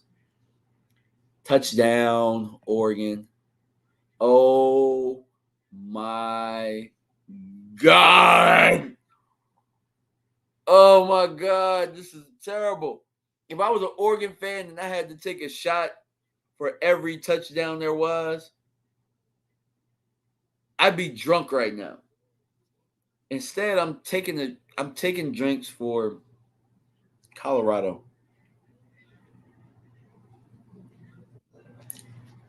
My God. But it's not a bad thing though, guys. It's not a bad thing. Lola said I'm out. This is over. We can talk Cowboys, Lola, or something. We can talk about something else. We don't got to talk about this game no more. I mean, maybe we're looking at draft prospects. Like for me, I thought Shador was the Heisman leader, but this Bo Nix guy, and I've been hearing about Bo Nix, and Bo Nix is on most quarterback boards a little bit higher than Shador. Maybe this is Bo Nix's coming out party. You know what I'm saying? We hear about him. We hear about Oregon, but this is his time to shine. Last week Colorado State had some guys that came out that we didn't know about, and on the stage they showed up, and we had an opportunity to talk about them. Bo Nix is 22 for 24, 217 yards, 3 touchdowns, and 1 pick, and he just ran for a touchdown. So while we want Colorado to win, and we know that it's the Dion factor, some of these other kids out here from other schools are getting the opportunity on a bigger stage to really show themselves. And Bo Nix isn't one of those guys that needed it, but this helps his candidacy race. You know what I'm saying? Like, this is a moment that people will remember. This is an ass whooping. Colorado is not coming back from it. It's 35-0 with 12 seconds to go in the second quarter. It's not going to happen. But yeah, like Joseph Sandberg, then like that, Bo Nix will be hyped into a top 15 pick. I'll be honest with you, Joe. I haven't seen anything bad from the kid. As much as I want to hate Oregon quarterbacks, he's playing pretty well. Shit. Chris B said 66. My bad, 66-0. Yeah, I'm having a hard time seeing where that 3 points is coming from, bro. I just don't see it. And as Colorado takes a knee at halftime, oh God, yeah, this is terrible. So while it's halftime, guys, if you haven't already subscribed or you haven't already liked, do me a favor. Let's see how many likes we have. Let's see how many likes we have on this so far, because we have a couple people in here watching. We have quite a bit of people in here watching. Let's see how many likes we have. If you haven't liked this already, go ahead. I'm gonna take a little bit of break, but make sure you like. If you haven't already, make sure that you like this broadcast. We're gonna take about a 5-minute break. I don't want it to be 5 minutes. I mean, I don't need 5 minutes, but it'll be about a 2-minute break. If you haven't already liked it, like it, and then ask questions. We'll turn this into a Q&A, because this is such an ass whooping that, yeah, I'll talk about the game a little bit while we have it up. You know, because I mean, it is Colorado, and this is historic because it's the first time Deion's got his ass whooped on the big stage. So I'm pretty sure it's going to be big. It's going to be on all of the networks on Monday, and they're going to try and erase everything that Deion has done. And I'll be here to defend him. But let's take a little bit of a like break, guys. Like. Make sure you subscribe if you haven't already subscribed to the channel. If you haven't already subscribe to the channel. You know, it's free. And I'm going to give you some good content. But we're going to take about a 2-minute break. I'm going to come back, and we're going to talk some football. All right?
What's up, everybody? I'm back. Hey, Curtis, bro, appreciate you for this $10 super chat, bro. Appreciate it, bro. Hey, thank you so much, bro. I'm never too big to appreciate super chats, bro. Thank you so much. Appreciate that, man. See if I can turn this music down a little bit.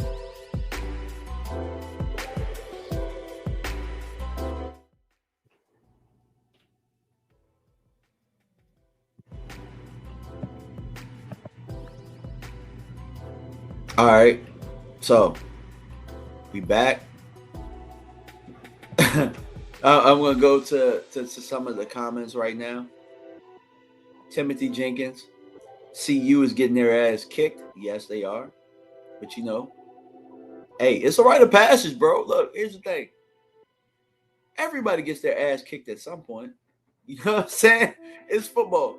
Like if you ever played the sport, there's times that you look over on that sideline and you realize, like, damn, we getting our ass kicked right now. It happens. You know what I'm saying? It happens to the best. JB2, it's crazy because I'm a fan of the Ducks, but I was rooting for Dion too. Hey, bro. Look, I'm rooting for Dion because of what he stands for. You know what I'm saying? I could care less about how they feel, how they finish the year. I'm gonna root for them because I want the kids to win. But at the same time, Dion could have won one game just like the previous coach did.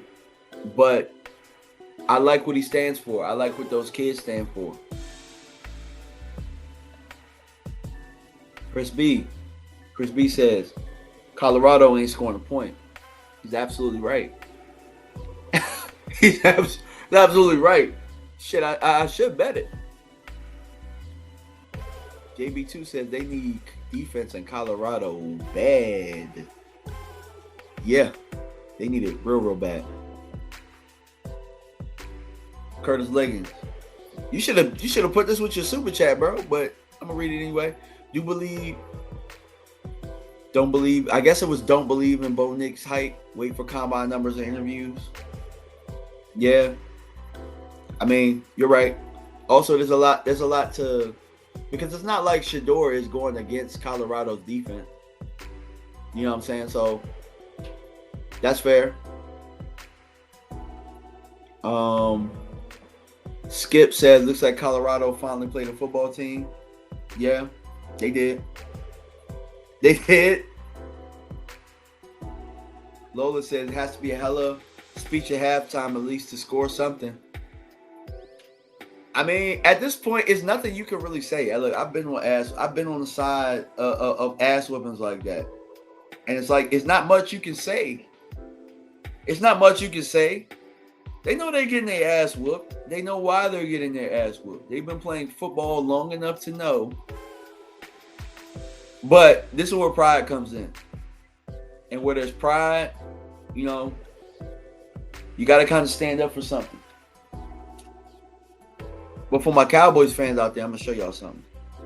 So, if you go to ucmbragwear.com, which I'm talking a little bit of a sponsorship deal now with my buddy Damien over there. And I'm going to hold this up for y'all because I don't know if this is the second or the third generation of the brag rag, but let me turn this music off real fast.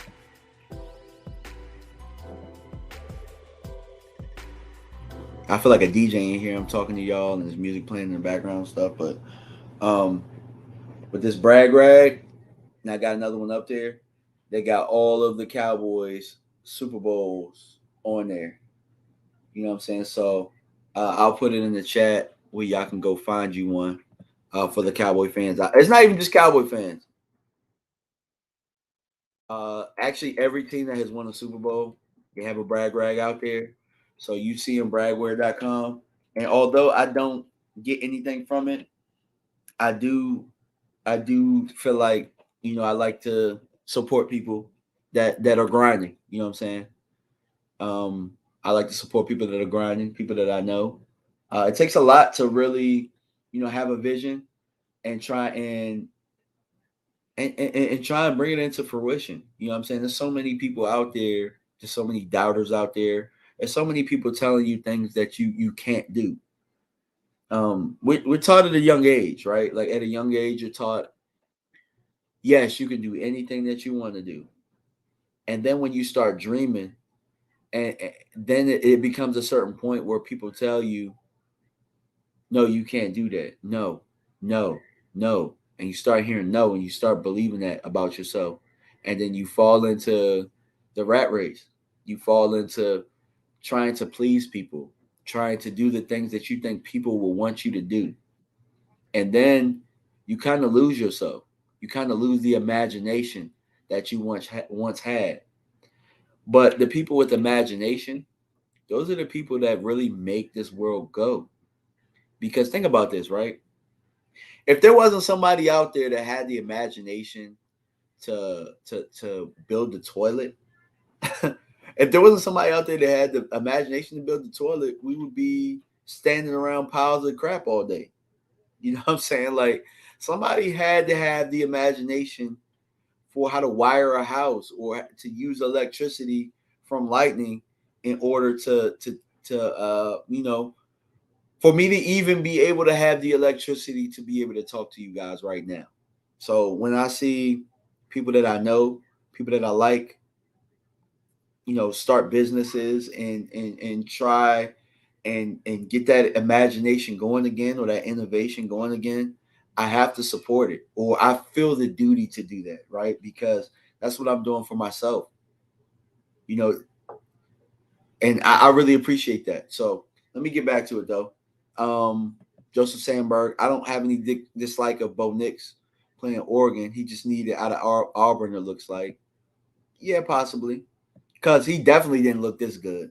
He looked like a bum at Auburn, but apparently everybody that's at Auburn looks like a bum. You know what I'm saying? Looking at highlights, Miami is beating Temple right now, 24-7. Let's see. Joseph Sandberg, Knicks has put a couple good years of film. I mean, we'll see how it works out for him, man. But right now, I do know he's in the Heisman race, and this game doesn't hurt him. It doesn't hurt him at all. You know what I'm saying? Doesn't hurt him at all.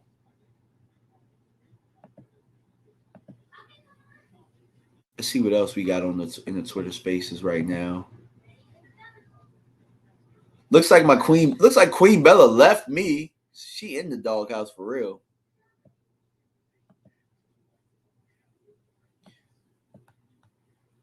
Whew.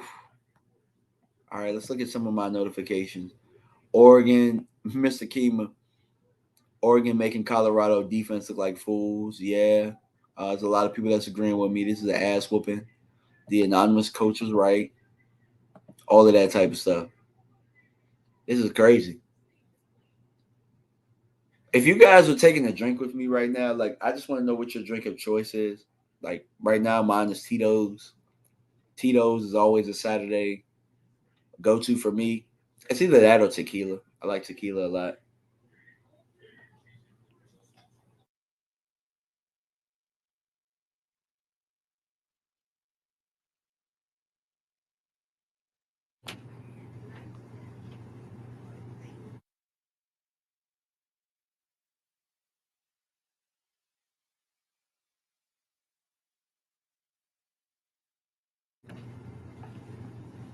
Okay. Questions though, they're always welcome. Also, super chats are always welcome. And also, I'm gonna put this banner up again because if you like my hat right now, this is actually my own. You know what I'm saying? You can get this same hat on dmvfanatic.com, which I have on the ticker right below. Also, another way to really support the channel, you can cash out DMV Fanatic. But I'd rather you guys just go and find something on dmvfanatic.com that you like. And you know what I'm saying? Like, rep the brand that way. I have something for every type of Cowboys fan that there is out there. And I know that for the most part, it's actually funny about Colorado. A lot of the Colorado fans are Cowboys fans right now that are you know what I'm saying, I have converted with Dion. Joseph Sandberg says water, maybe ginger ale later. So is ginger ale your liquor? Sounds like you. I mean, I for the most part, I don't drink until it's football season. For some odd reason, I drink during football season, but I'm not. So I don't want to make it seem like I'm an alcoholic or anything like that, because I'm not. I only drink when I'm either going out, which is very rare, or if I'm at Mark Holmes's house. Like, and even at Mark's house, I don't drink that heavy. I'll just drink like wine coolers or something like that. But football season is definitely the time where I'm not a beer drinker. I don't drink beer. You know, hold on. Cheer wine is good as hell. My wife put me on the cheer wine. Cheer wine is really, really good. But I don't really drink until football season for the most part. And then outside of football season, then it's just like I'm trying to get into shape. And then I'm hitting the gym real heavy. I don't know if you guys know this, so this is actually funny. Every year that there's either a big boxing fight or if there's the NFL Combine, I'm training as if I'm going to try out for the Combine. And I know I'm old. I'm older. I'm 37 years old. So there's no way that I'm going to make it onto an NFL team. But it's always a way to kind of motivate myself to get in the gym and try and stay in shape. You know, and I stay in shape because I have a younger son. He's 13 right now. He's a pretty good football player. But I don't ever like I want him to outwork. I want him to to beat me in a foot race, but actually earn it. So I'm not gonna be that fat guy that's out of shape. That's gonna I'm gonna tear my hammy or something like that when I race him. Like I want my own son to be able to earn that. And right now I'm still a pretty good athlete at 37 years old. I'm probably a better athlete than most 25-year-olds at 37. But Joseph Sandberg has a question. Does it bother you when you don't see O line players, or when you hold on? It's probably like when you see O line players that don't move their feet. Um, it really just depends on the level. If you mean like college or pro,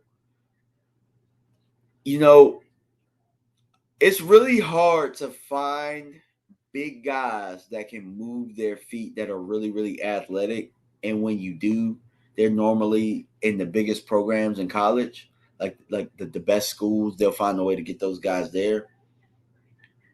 It's really hard to find those guys. And when you find an elite guy that can do it, you know what I'm saying, you kind of, you know, you don't overlook that. So when I see an O lineman that can't move their feet, being able to move your feet is really a plus as an O lineman. So look at it that way. If you can really move your feet, you're elite. If you can't move your feet, it's kind of expected. You know what I'm saying? When you're a big guy, you're expected to be strong. So it doesn't bother me as much. But if I'm coaching and I know that my guy can't move his feet, I have to be able to call an offense that's going to be able to function with me having a lineman that has slow feet or can't move their feet.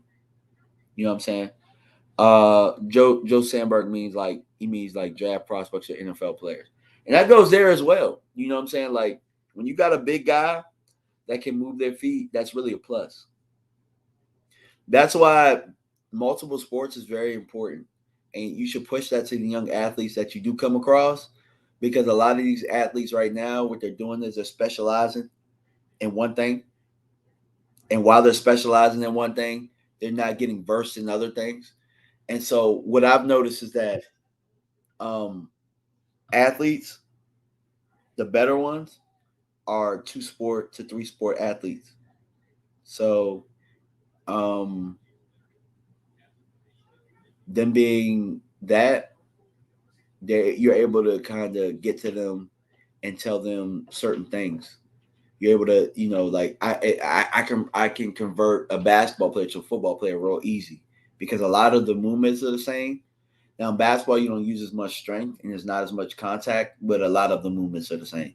So if you're an offensive tackle, the kick slide isn't much different than, what I'm saying, sliding as a defender in basketball, or being able to stay in front of somebody as a guard and being able to move your feet or block somebody in space is not much different than basketball. If you're trying to set somebody up for a charge, that's why basketball players make the best O linemen, especially if they're a big man. They make the best O linemen. Joe Sandberg says that's why I did soccer to prepare for basketball. Yeah, I mean, soccer's another one. A lot of great like DBs or receivers, soccer players. You have good feet. You can change direction. Expect running backs too. You know what I'm saying? The way that the league is going. But we're coming out of halftime right now, and Bo Nix has, oh my God, as far as total yards goes, Bo Nix has 10 times as much as Colorado has as a whole. Sheesh. Oh my God.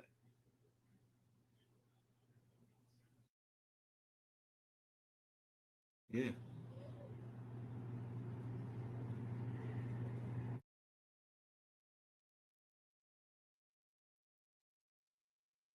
Give me, no, don't give me 1 second. I'm just going to text it. No, I'm just,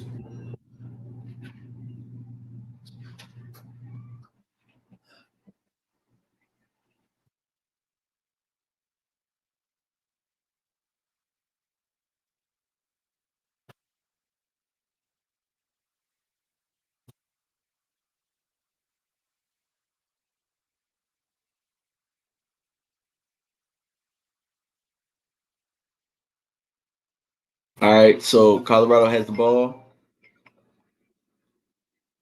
Oh, I'm going to take this phone call. Yeah, I'm going to put it live. What's up, Clarence? Hey, bro, I'm live streaming right now, but I got you on speaker. No, stay on. What's good, bro? Man, I'm watching this game, man. I'm watching Colorado get stomped right now. You watching this game?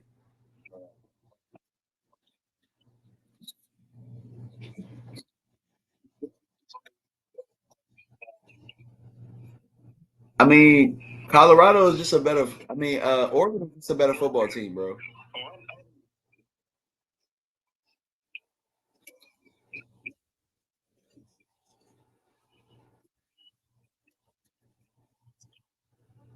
Yeah, for sure. Yeah, definitely.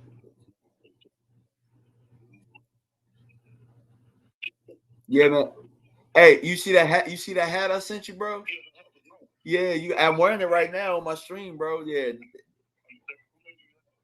Oh, just go ahead, bro. Look, I don't like. It's not sold out right now, so go get you one of these hats, bro. Yeah, because look, it's actually funny. So last week, I had somebody on Twitter was like, "Yo, I went to your site and got a hat." He posted the picture. I was like, "I know I designed it, but I didn't know it was gonna turn out that good." So I was like, "Yeah, I gotta go get me one." So mine came in about a week.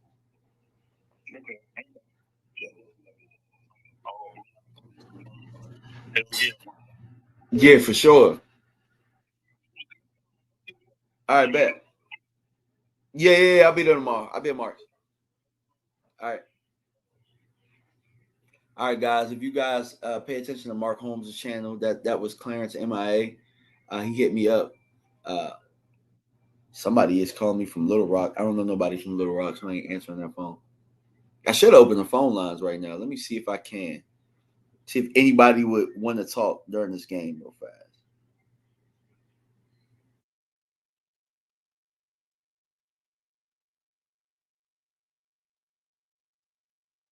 All right. Host. No.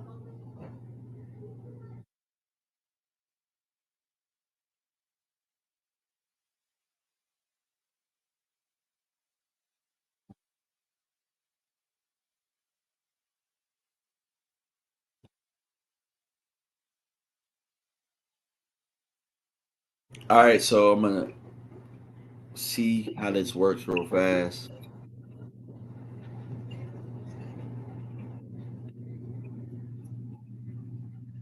See how this works real fast. I'm gonna put the number up.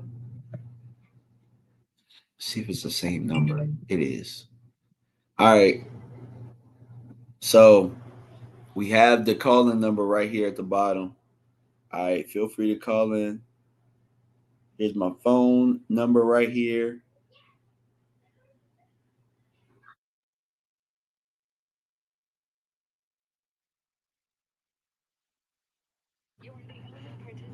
Okay. So I opened it up real fast.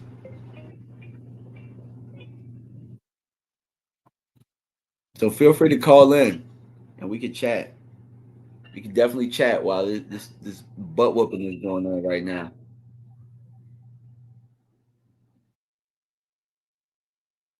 35-0. Personal foul.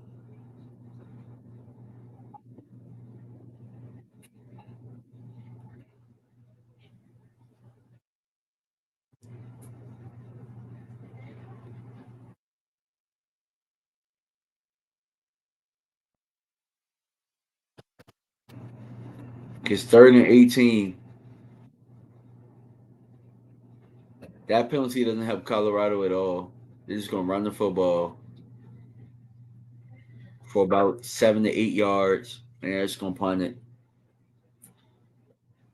I was really, really hoping Colorado would have a better showing.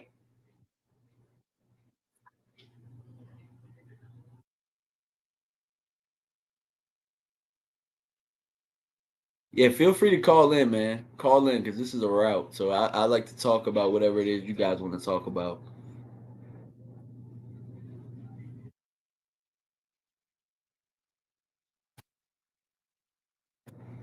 The Colorado's punting.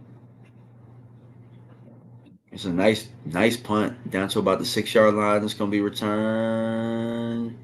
Good tackle. That was a good return too. Oh, Johnson is down. He got crushed. He might be out.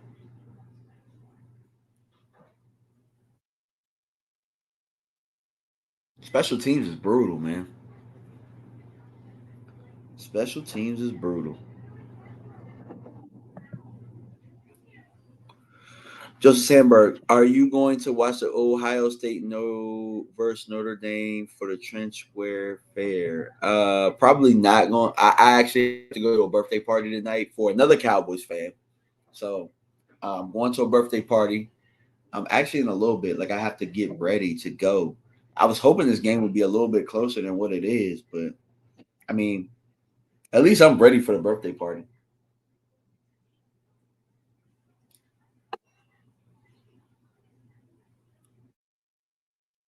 I'm already ready.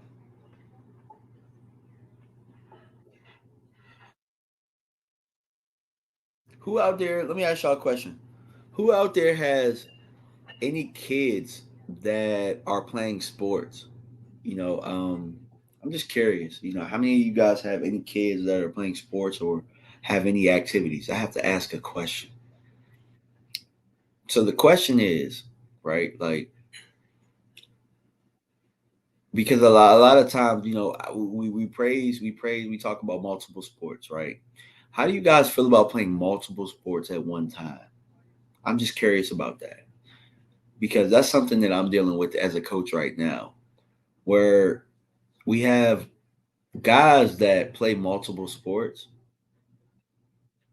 and it's during football season. So for me, I've always grown up and football season was always when it's football season, it's football season. Now I played on multiple basketball teams. I played on not multiple baseball, but I played on multiple baseball teams, but not at the same time. How do you guys feel about it? Do you guys feel like how do you guys feel about multiple sports at the same time? Now, actually, I have played. I'm not gonna lie. I did play travel basketball before, and I played travel football. I did that. I had tryouts and all that type of stuff, and I played it at the same time. So it's as long as you can make the practices, I guess it's okay. But um, how do you guys feel about it? Just curious. Just curious.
Okay, Joseph Sandberg has an answer to that.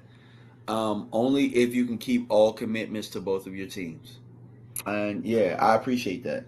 I definitely appreciate that. As let's see, all attendees. Yeah, but as long as you can keep your commitments, I definitely agree with that. Definitely agree with that. But my thing is, I also feel like if you made one commitment before, you should try your very very best to make that priority. You know.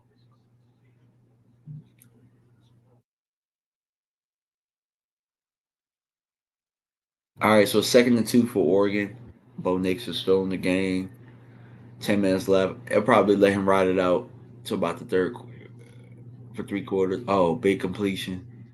They're just whooping Colorado's ass, bro. Oh God, this is terrible. I mean, but I'll tell you this much about Colorado: they're getting beat methodically and theoretical. Like when there's a better team, like they're not just giving up big plays and they're not giving up. They're trying. It's just getting whooped.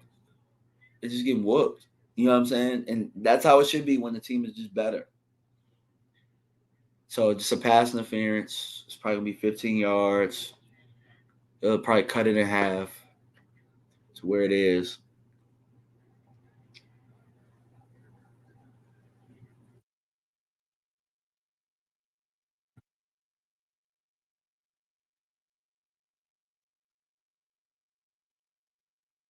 That's a pretty football by Knicks, man.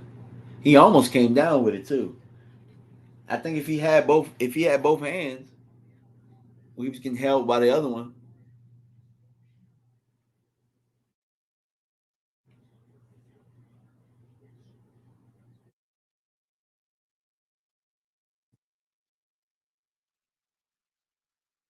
Yeah, Joseph, excellent point. At least it's because of talent instead of being outworked. Yeah, absolutely. And the talent just happens to be up front. You know, I can't tell you that I've actually seen Oregon just pound teams like the way that they're pounding Colorado right now. But this for sure is going to knock them outside of the ranks for sure.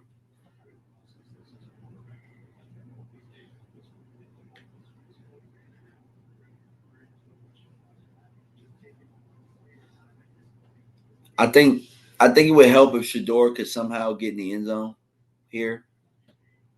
Somehow, I don't know. Like we're to the point now where I was just hoping for a good game. I was hoping for a good back and forth. I was hoping for Colorado but now I'm just hoping to see if they can score some damn points, bro. If they can even get in the position to score points,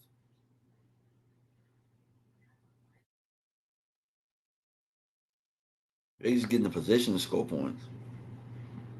I think they've been on the other side of the field one time in the game. Let's look at the stats, man. I'm gonna go and look at the stats. I mean, God, this is just domination right here. It's straight domination.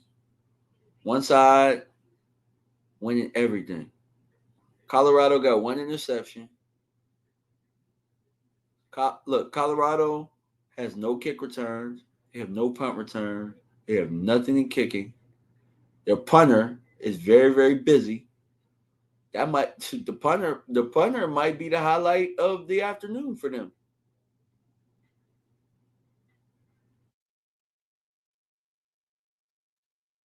Let's look at team stats.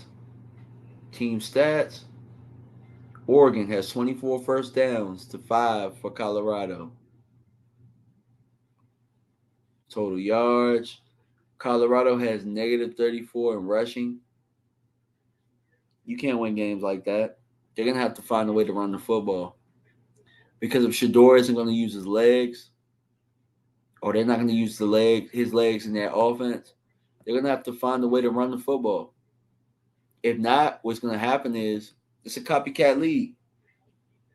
Teams copycat, and teams are gonna find a way to keep Colorado off the field with that soft ass defense that Colorado has. and Colorado is just gonna have to pass the ball like they are right now. But if they run into a team that just has a better front than them, they're just gonna get whooped. And I want to say it's just like you could say like, oh well, Colorado State gave them the blueprint, but this don't even look like the Colorado State game. Like I don't see Oregon doing a whole bunch of crossing routes. I see Oregon running right at them and running down the throat. Like let me go back to the Russian stats. Passing short, but they have 181 yards midway. Is it midway through the third? Yeah. God, it's not even midway through the third. They have 181 rushing yards right now. They're just running the ball down their throat, and it's not like it's trick runs. It's not like they're just oh they got a 70-yard run here. Nah, these runs are like 10, 12, 9, 8. They just been punching them, punching them, punching them, punching them, punching them, punching them. Nix has been throwing it, throwing it, throwing it. It's not like Nix has just been, throwing. He don't have an 80-yard touchdown, 70-yard touchdown, 50-yard touchdown. They're just methodically whooping that ass, bro. Methodically whooping that ass. All right, so they got a bunch formation here. And crazy thing is, the Oregon's not even showing anything. Oregon is running a basic offense right now. They run it from the 5-yard line. They get down to the 1, but I thought he was getting ready to score. He ran through 3 tackles. There was 3 tacklers right there, and he ran through all 3 of them. It's not like Colorado isn't there to make a play. They're there to make plays. They're just getting punched in the mouth.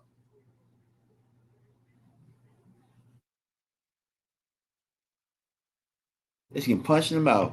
Hold on real fast. I'm going to answer this call from my dad. What's up, Dad? You live on the air. What's up, man? Hello? I'm streaming. What's good? Hello?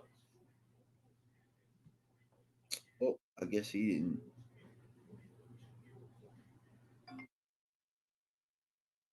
What's going on, man? I'm streaming. What's up?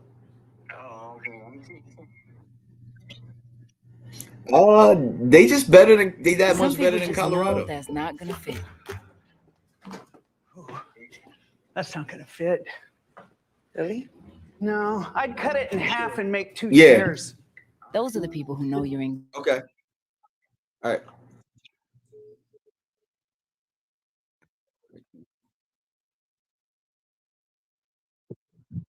Oh, sorry about that. Sorry about that. when you're on that website, when you're on ESPN's website, sometimes it goes like that. But yeah, my dad just called. You guys heard him. Yeah. 41-0. Sheesh.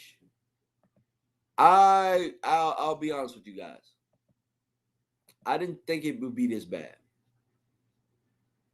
I didn't think it would be this bad. I thought it would be bad. I thought maybe like 28-0. Maybe 28-10, something like that. 41-0 though. This is one of them butt whoopings where it's like it's some soul searching. But it's like this. Here's the thing about this butt whooping. What more can they tell Colorado to do? What more can Dion tell his team to do? You can only motivate your team, but for so much. You can't motivate your team. You can't motivate your team to go out there and just be the team that's doing all the right things when they're better than you. Now, the motivation where it comes in is Colorado's not quitting. They're not laying down. They're not being punks. You know what I'm saying? They're trying. They're still trying. They're still scratching, clawing, and all of that stuff. But what happens when you run into a team that's equally as motivated, that's better than you, that's doing all of the right things? You get 42-0, like this right here. You get 42-0. Colorado is just a better. I mean, Oregon is just a better football team than Colorado. It's a better football team in every aspect. And I'll even say this because I didn't think that there was a quarterback better than Shador in the country, and I had him at number one right now. And this isn't really anything against him, but you got to kind of go with what is what. You have to put Bo Nix above him right now. Now, does Bo Nix have more around him? Yeah, sure, he does. But there are certain things that it let me know in this game with Shador against a really, really top competition. Like there's still times that he can let the ball go and make decisions a little bit faster, and he's not really doing that. And I think that'll come throughout the year because he has to play a USC team, so he'll get a little bit better. EB2288 says they scored 50 in the first game and 40 last week. Oregon is not a joke. They are definitely not. They are definitely not, man.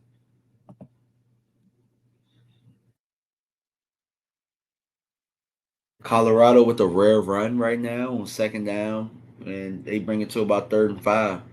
They're going to have to. They're going to have to find a way to run the football. Definitely going to. 3rd and 6 right now.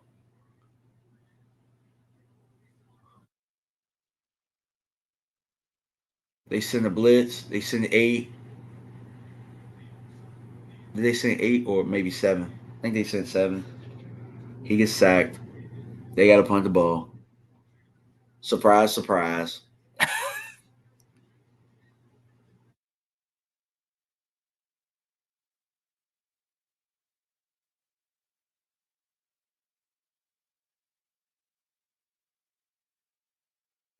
There was nothing open on that play. And then that makes you wonder too. It's just like, okay, we could say Shador could do this, Shador can do this, do that, but I mean, there was nothing open. The punt, oh, it got muffed. He picked it up, and he got tackled at about the 38-yard line.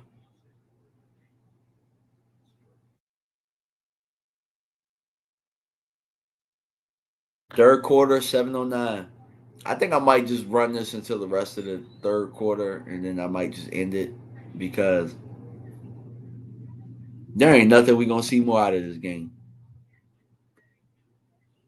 I really just appreciate the people that's hanging on though. I appreciate y'all for tuning in, um, for liking. Uh, I'm probably gonna try and do this more often.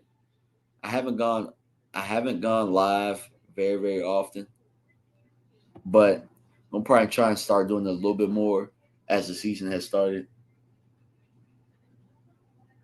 Give me 1 second, guys. I gotta mute my mic real fast.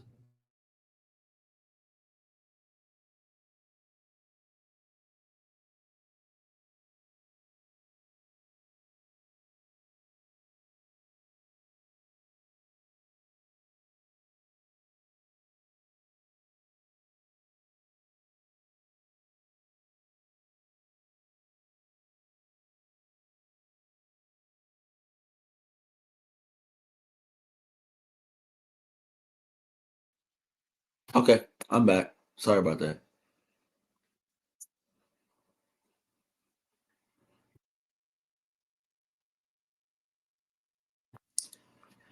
Woo. Tito's getting tough. Getting tough, getting tough. Let's see what the Twitter world is talking about.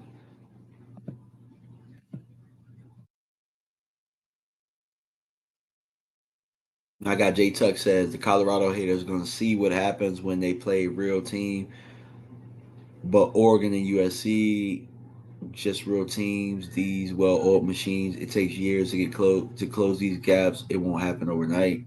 It's absolutely true.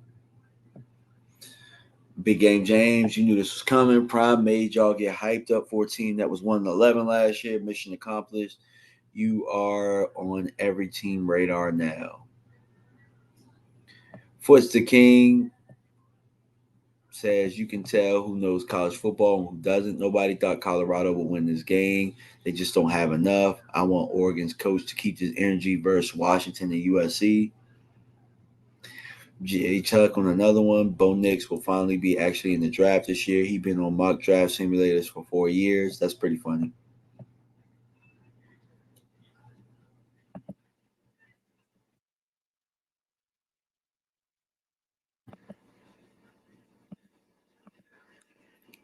That's pretty much it, man. Sheesh. Oregon has a player carted off right now. I don't know exactly who it is, but it looks like his toe was taped up. And that's all you can hope for in these type of games too. You hope that your team can get in and out of the games healthy. For the most part, Bo Nix is still in. 7 minutes left. Running the football. Oh, big hit. Big hit. By Bentley. Bentley on the tackle. Irving got crushed trying to make a spin move. That's Cooper in on another stop. So this Cooper kid from Colorado is playing pretty good. I mean, for the most part, or at least he's trying to play good. I've seen him make a couple tackles and be in on a couple of tackles. Clock rolling.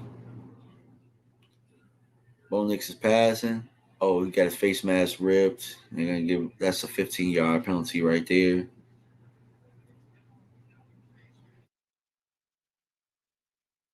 Deion calling him over.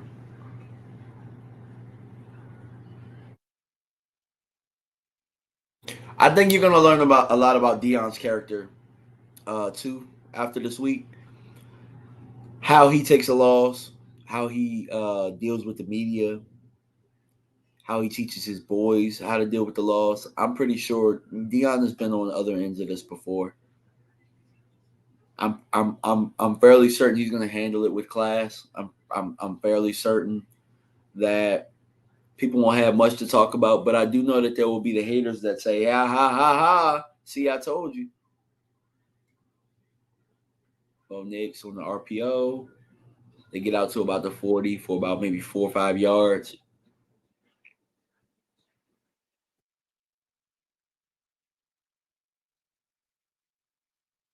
Joe Gonzalez says, I usually watch college football by myself. Thanks, DMV. This is nice, even though the game was extremely one-sided. Yeah, me too. You know, Joe, I normally watch these games by myself, or the games will watch me or something like that. So this was nice. Maybe I'll pick a better game this time to kind of do something like this on. Oh, God, Irving is out again. Big run. Ooh, Shador crushed him. I mean, Shallow crushed him. Shallow with a big hit, but man, the damage was done. It was about a 20-yard run.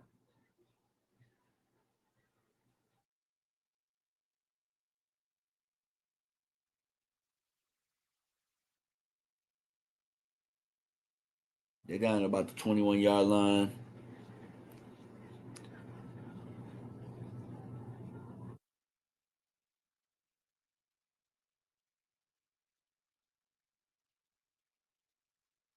Play action, RPO. They get it out for another 12. Shallow got trucked, and then he stepped over him.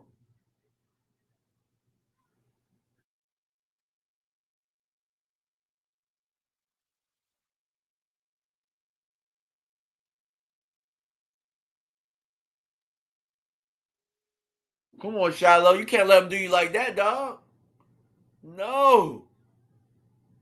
You can't let him do you like that, man. No. First and goal at the 9-yard line.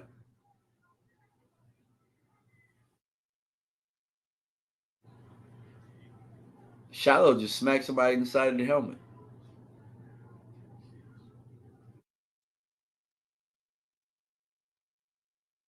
Shallow's pissed. I can see it. I've been on the end of that. I know what that's like. They need to get him about the game. They need to get him about there.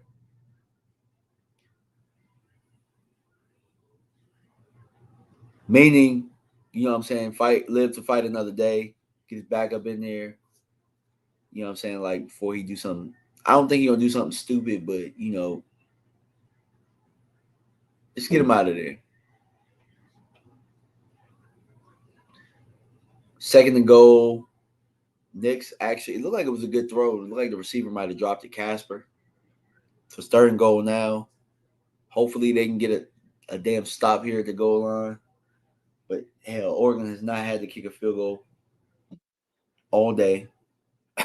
They haven't had to kick a field goal all day. You probably ain't gonna have to kick another one. It's probably gonna be 49-0. We'll see.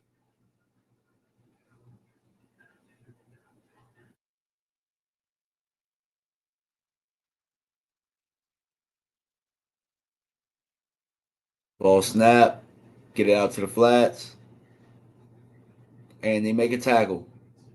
Colorado makes a tackle. It's fourth and goal. Are they gonna send they better send the field goal unit out. What are you doing? That's Bush League if you don't do that.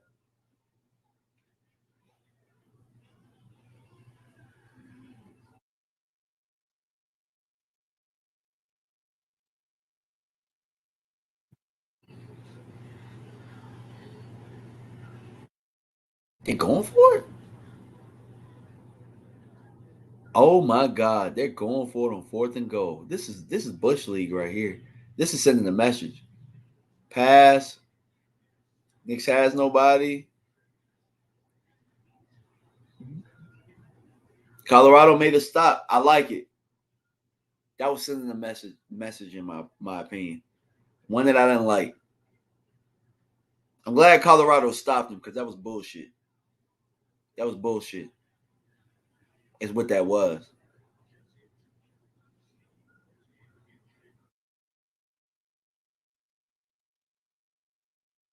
I'm okay with how Oregon whooped their ass. I'm all right with that, and they didn't try and show them up too much. But that right there was bullshit. You don't do that. Like you kicked the field goal there. It's already 42-0. What are you proving? You've already proven that you're the better team. What are you going for it for with 42-0, and you still got your starters out there? That's extreme bullshit. And I think Prime will remember that too. Those are the type of things that you remember, because as a coach, you're not gonna always be up in those situations. Meaning you're not gonna always have it. Sometimes you're gonna be down like Alabama is right now.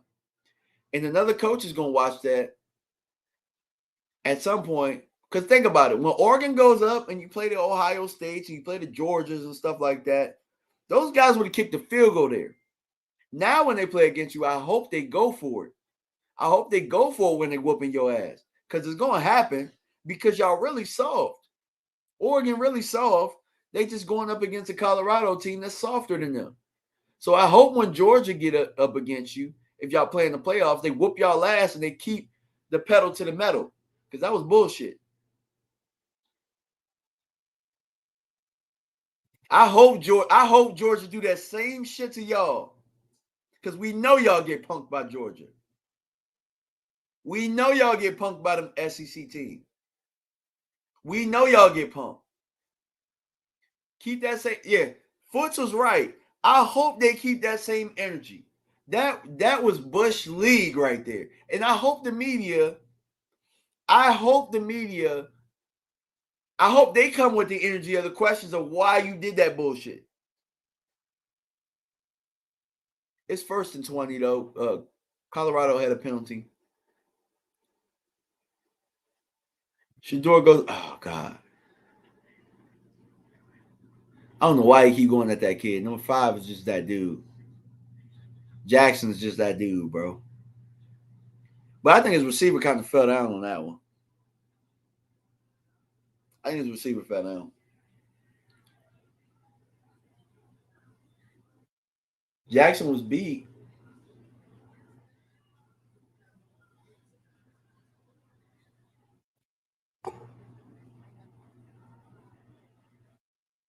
They run a screen for 4 yards.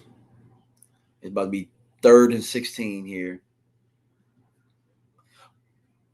in a game that was kind of dull, but it's been kind of a ass whooping, a dull ass whooping.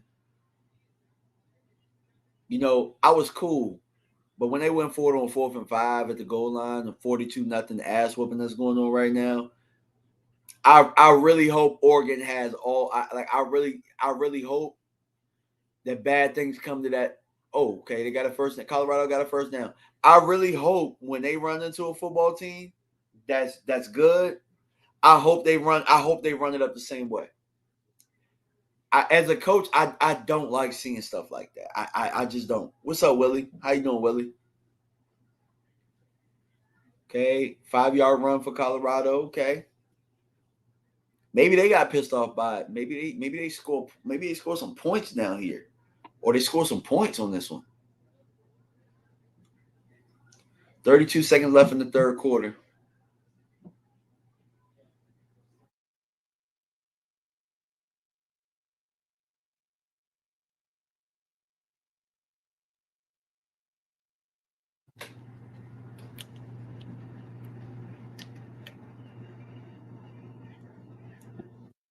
Appreciate y'all for the people that have been rocking with me this whole time.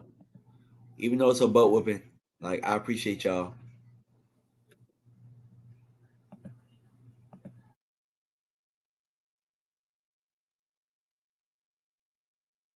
Nobody's open. Okay, he finds a receiver open. It's a flag.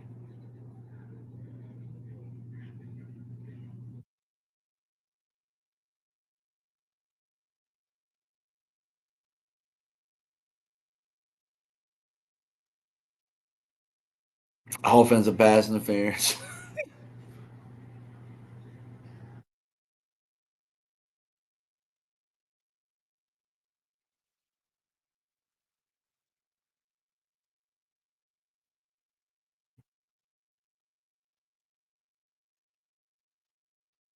I'll be honest with y'all. This look like a Power 5 team up against a HBCU right now. 42-0. Going into the fourth. That's really what it looks like, and that's pretty much what it is. You know what I'm saying? Pretty much a Power 5 against a HBCU. Colorado just don't have enough right now. Yeah, Curtis. Yeah, USC should be there to kick Oregon butt. I hope USC does. If not, I hope if they make it to the college football playoffs, I hope it's the same type of energy. You know what I'm saying? I hope they get their butt whooped, and I hope they're down 42-0, and a team is on the 5-yard line, and they decide to go for it. I hope they get it back for Dion. I really hope they do. Now, they ain't get it, but it's the principle. Like, you gotta be a jackass to do some shit like that. You gotta be a jackass.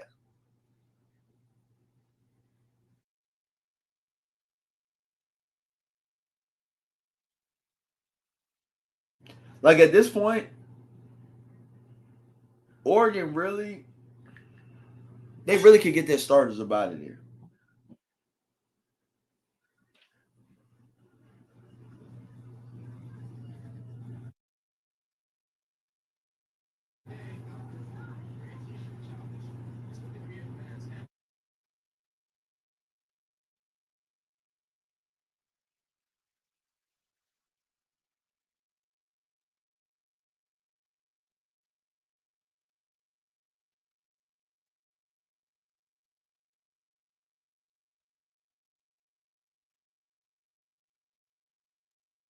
Damn, Joe Joyce got his ass whooped again.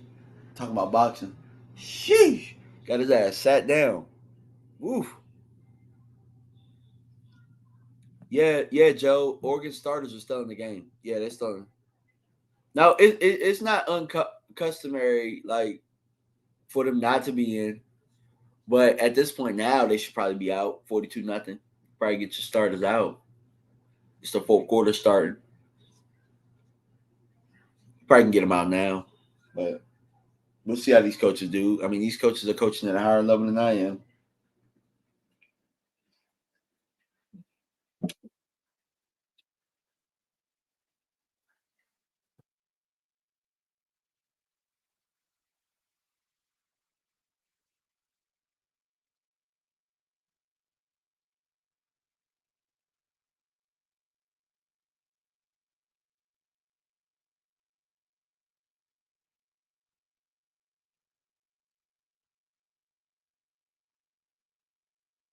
These commercials. Ugh.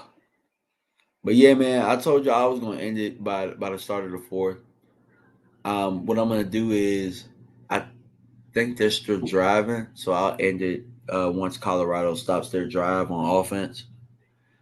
I appreciate y'all for stopping by, man. If y'all haven't, go check out my site, dnvfanatic.com, and go check out the merch there, man. The merch is all designed by me. Most of it, like I have streetwear, I have wear for my team, my U team, which you might like. It has them on it. It's kind of Washington Commander colors, but that's what my U team's colors are, so I can't control that. And then I got my Cowboys gear for my Cowboys fans out there.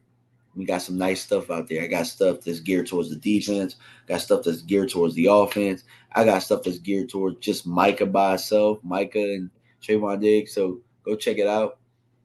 2nd and 20 for Colorado. They just completed a pass for like a yard. 3rd and 19. Oh God, this is this is bad. But it's funny though because I played at Howard University and we've been on our fair share of ass whoopings like this. So for the people that are new to these type of ass whoopings, they happen in college all the time. Okay, Shador has a pocket. He's running. He got the first down. He got more. I would like to see him run more. I don't know why he doesn't.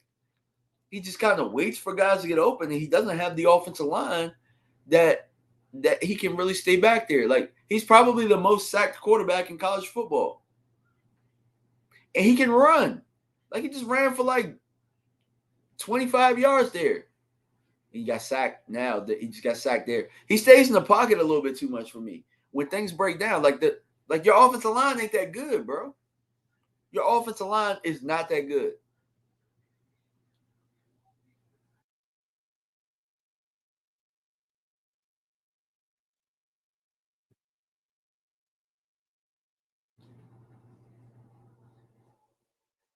Second and 20 now. They've been battling 2nd and 20s and 3rd and 20s and stuff all game.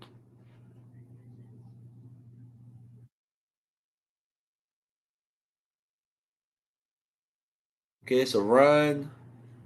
They get a run for about 16 here. So it's about 3rd and 4.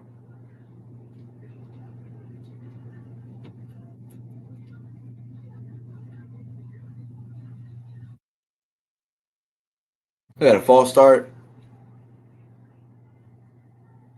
False start. Gosh darn it. Come on, man. I would like to see y'all score some points while I'm on live so I can cheer and be happy. Come on, guys.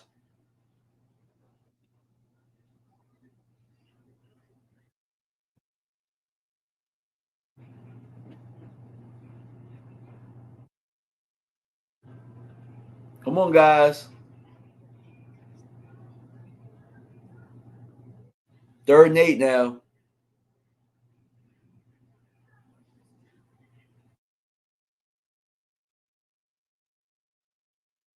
I'm out for Colorado. Come on, man.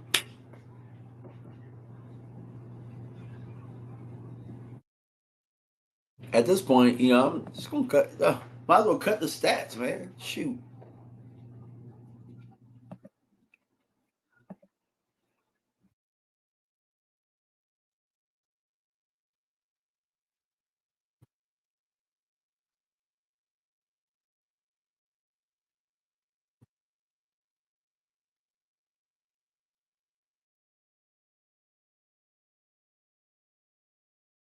Change the layout for y'all, man.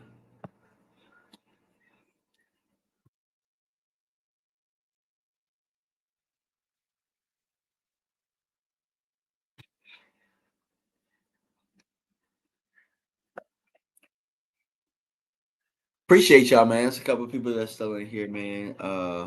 Appreciate y'all. Shoot me a comment if you're still watching. Appreciate y'all big time.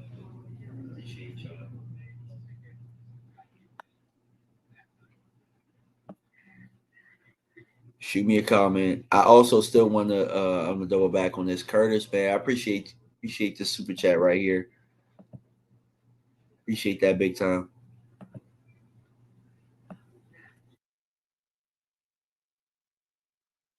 Got a feeling we getting ready to end this thing in a little bit. So I'm gonna play my music in the background a little bit.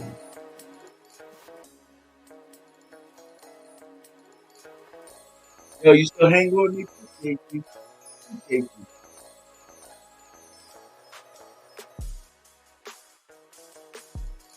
And if you still have my number, shoot me a text, bro.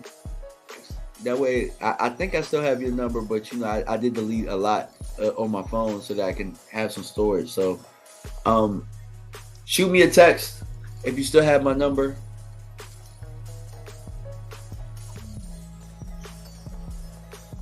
K Fate said, "Forget this game. I'm ready to see the boys play and to see our secondary shine." Hey Kate, how you think Deron Bland gonna do tomorrow night? Or tomorrow, because I think Deron Bland. I think a lot of people are sleeping on him. I think Deron Bland is going to do his thing. What you feel about that?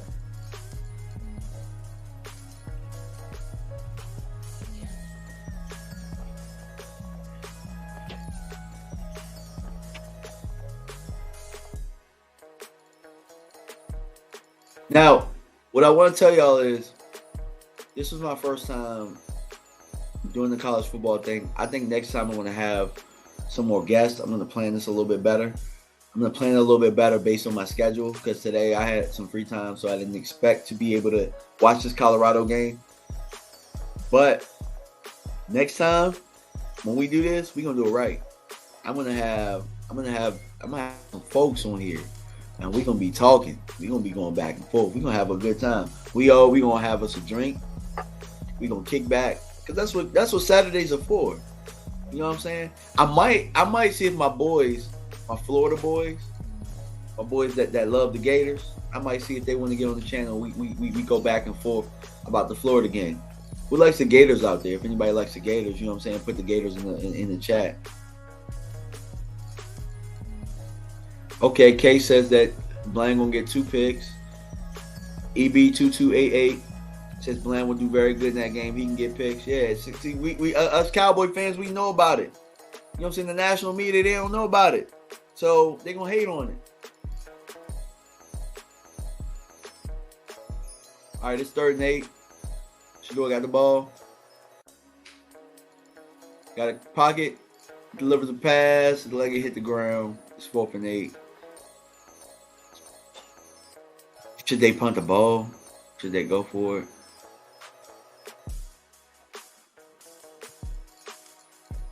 They're going to punt it. They're going to do exactly what it is they're supposed to do.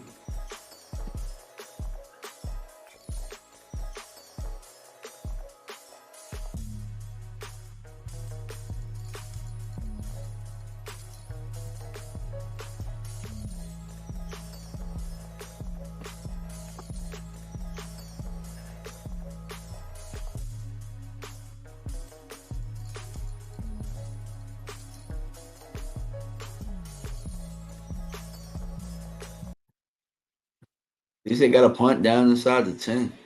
Sheesh.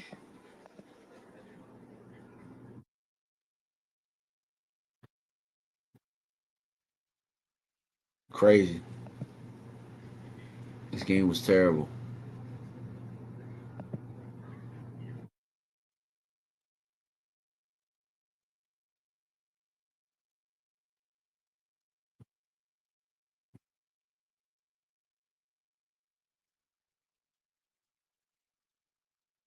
But what I can do for y'all right now is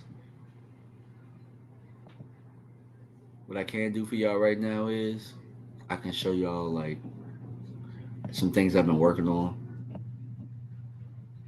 I do have like a new intro and the outro, and I'm gonna add it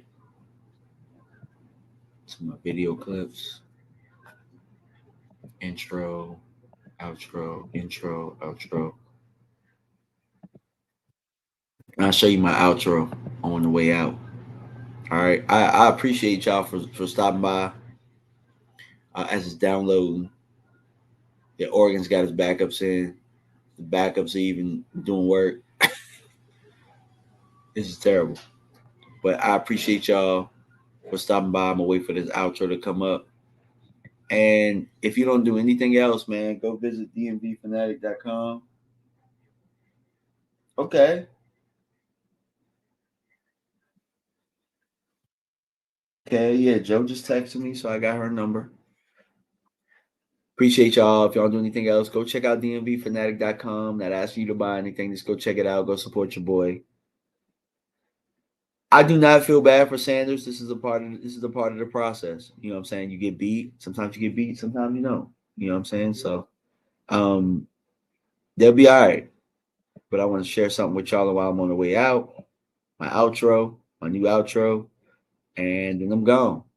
So take a look.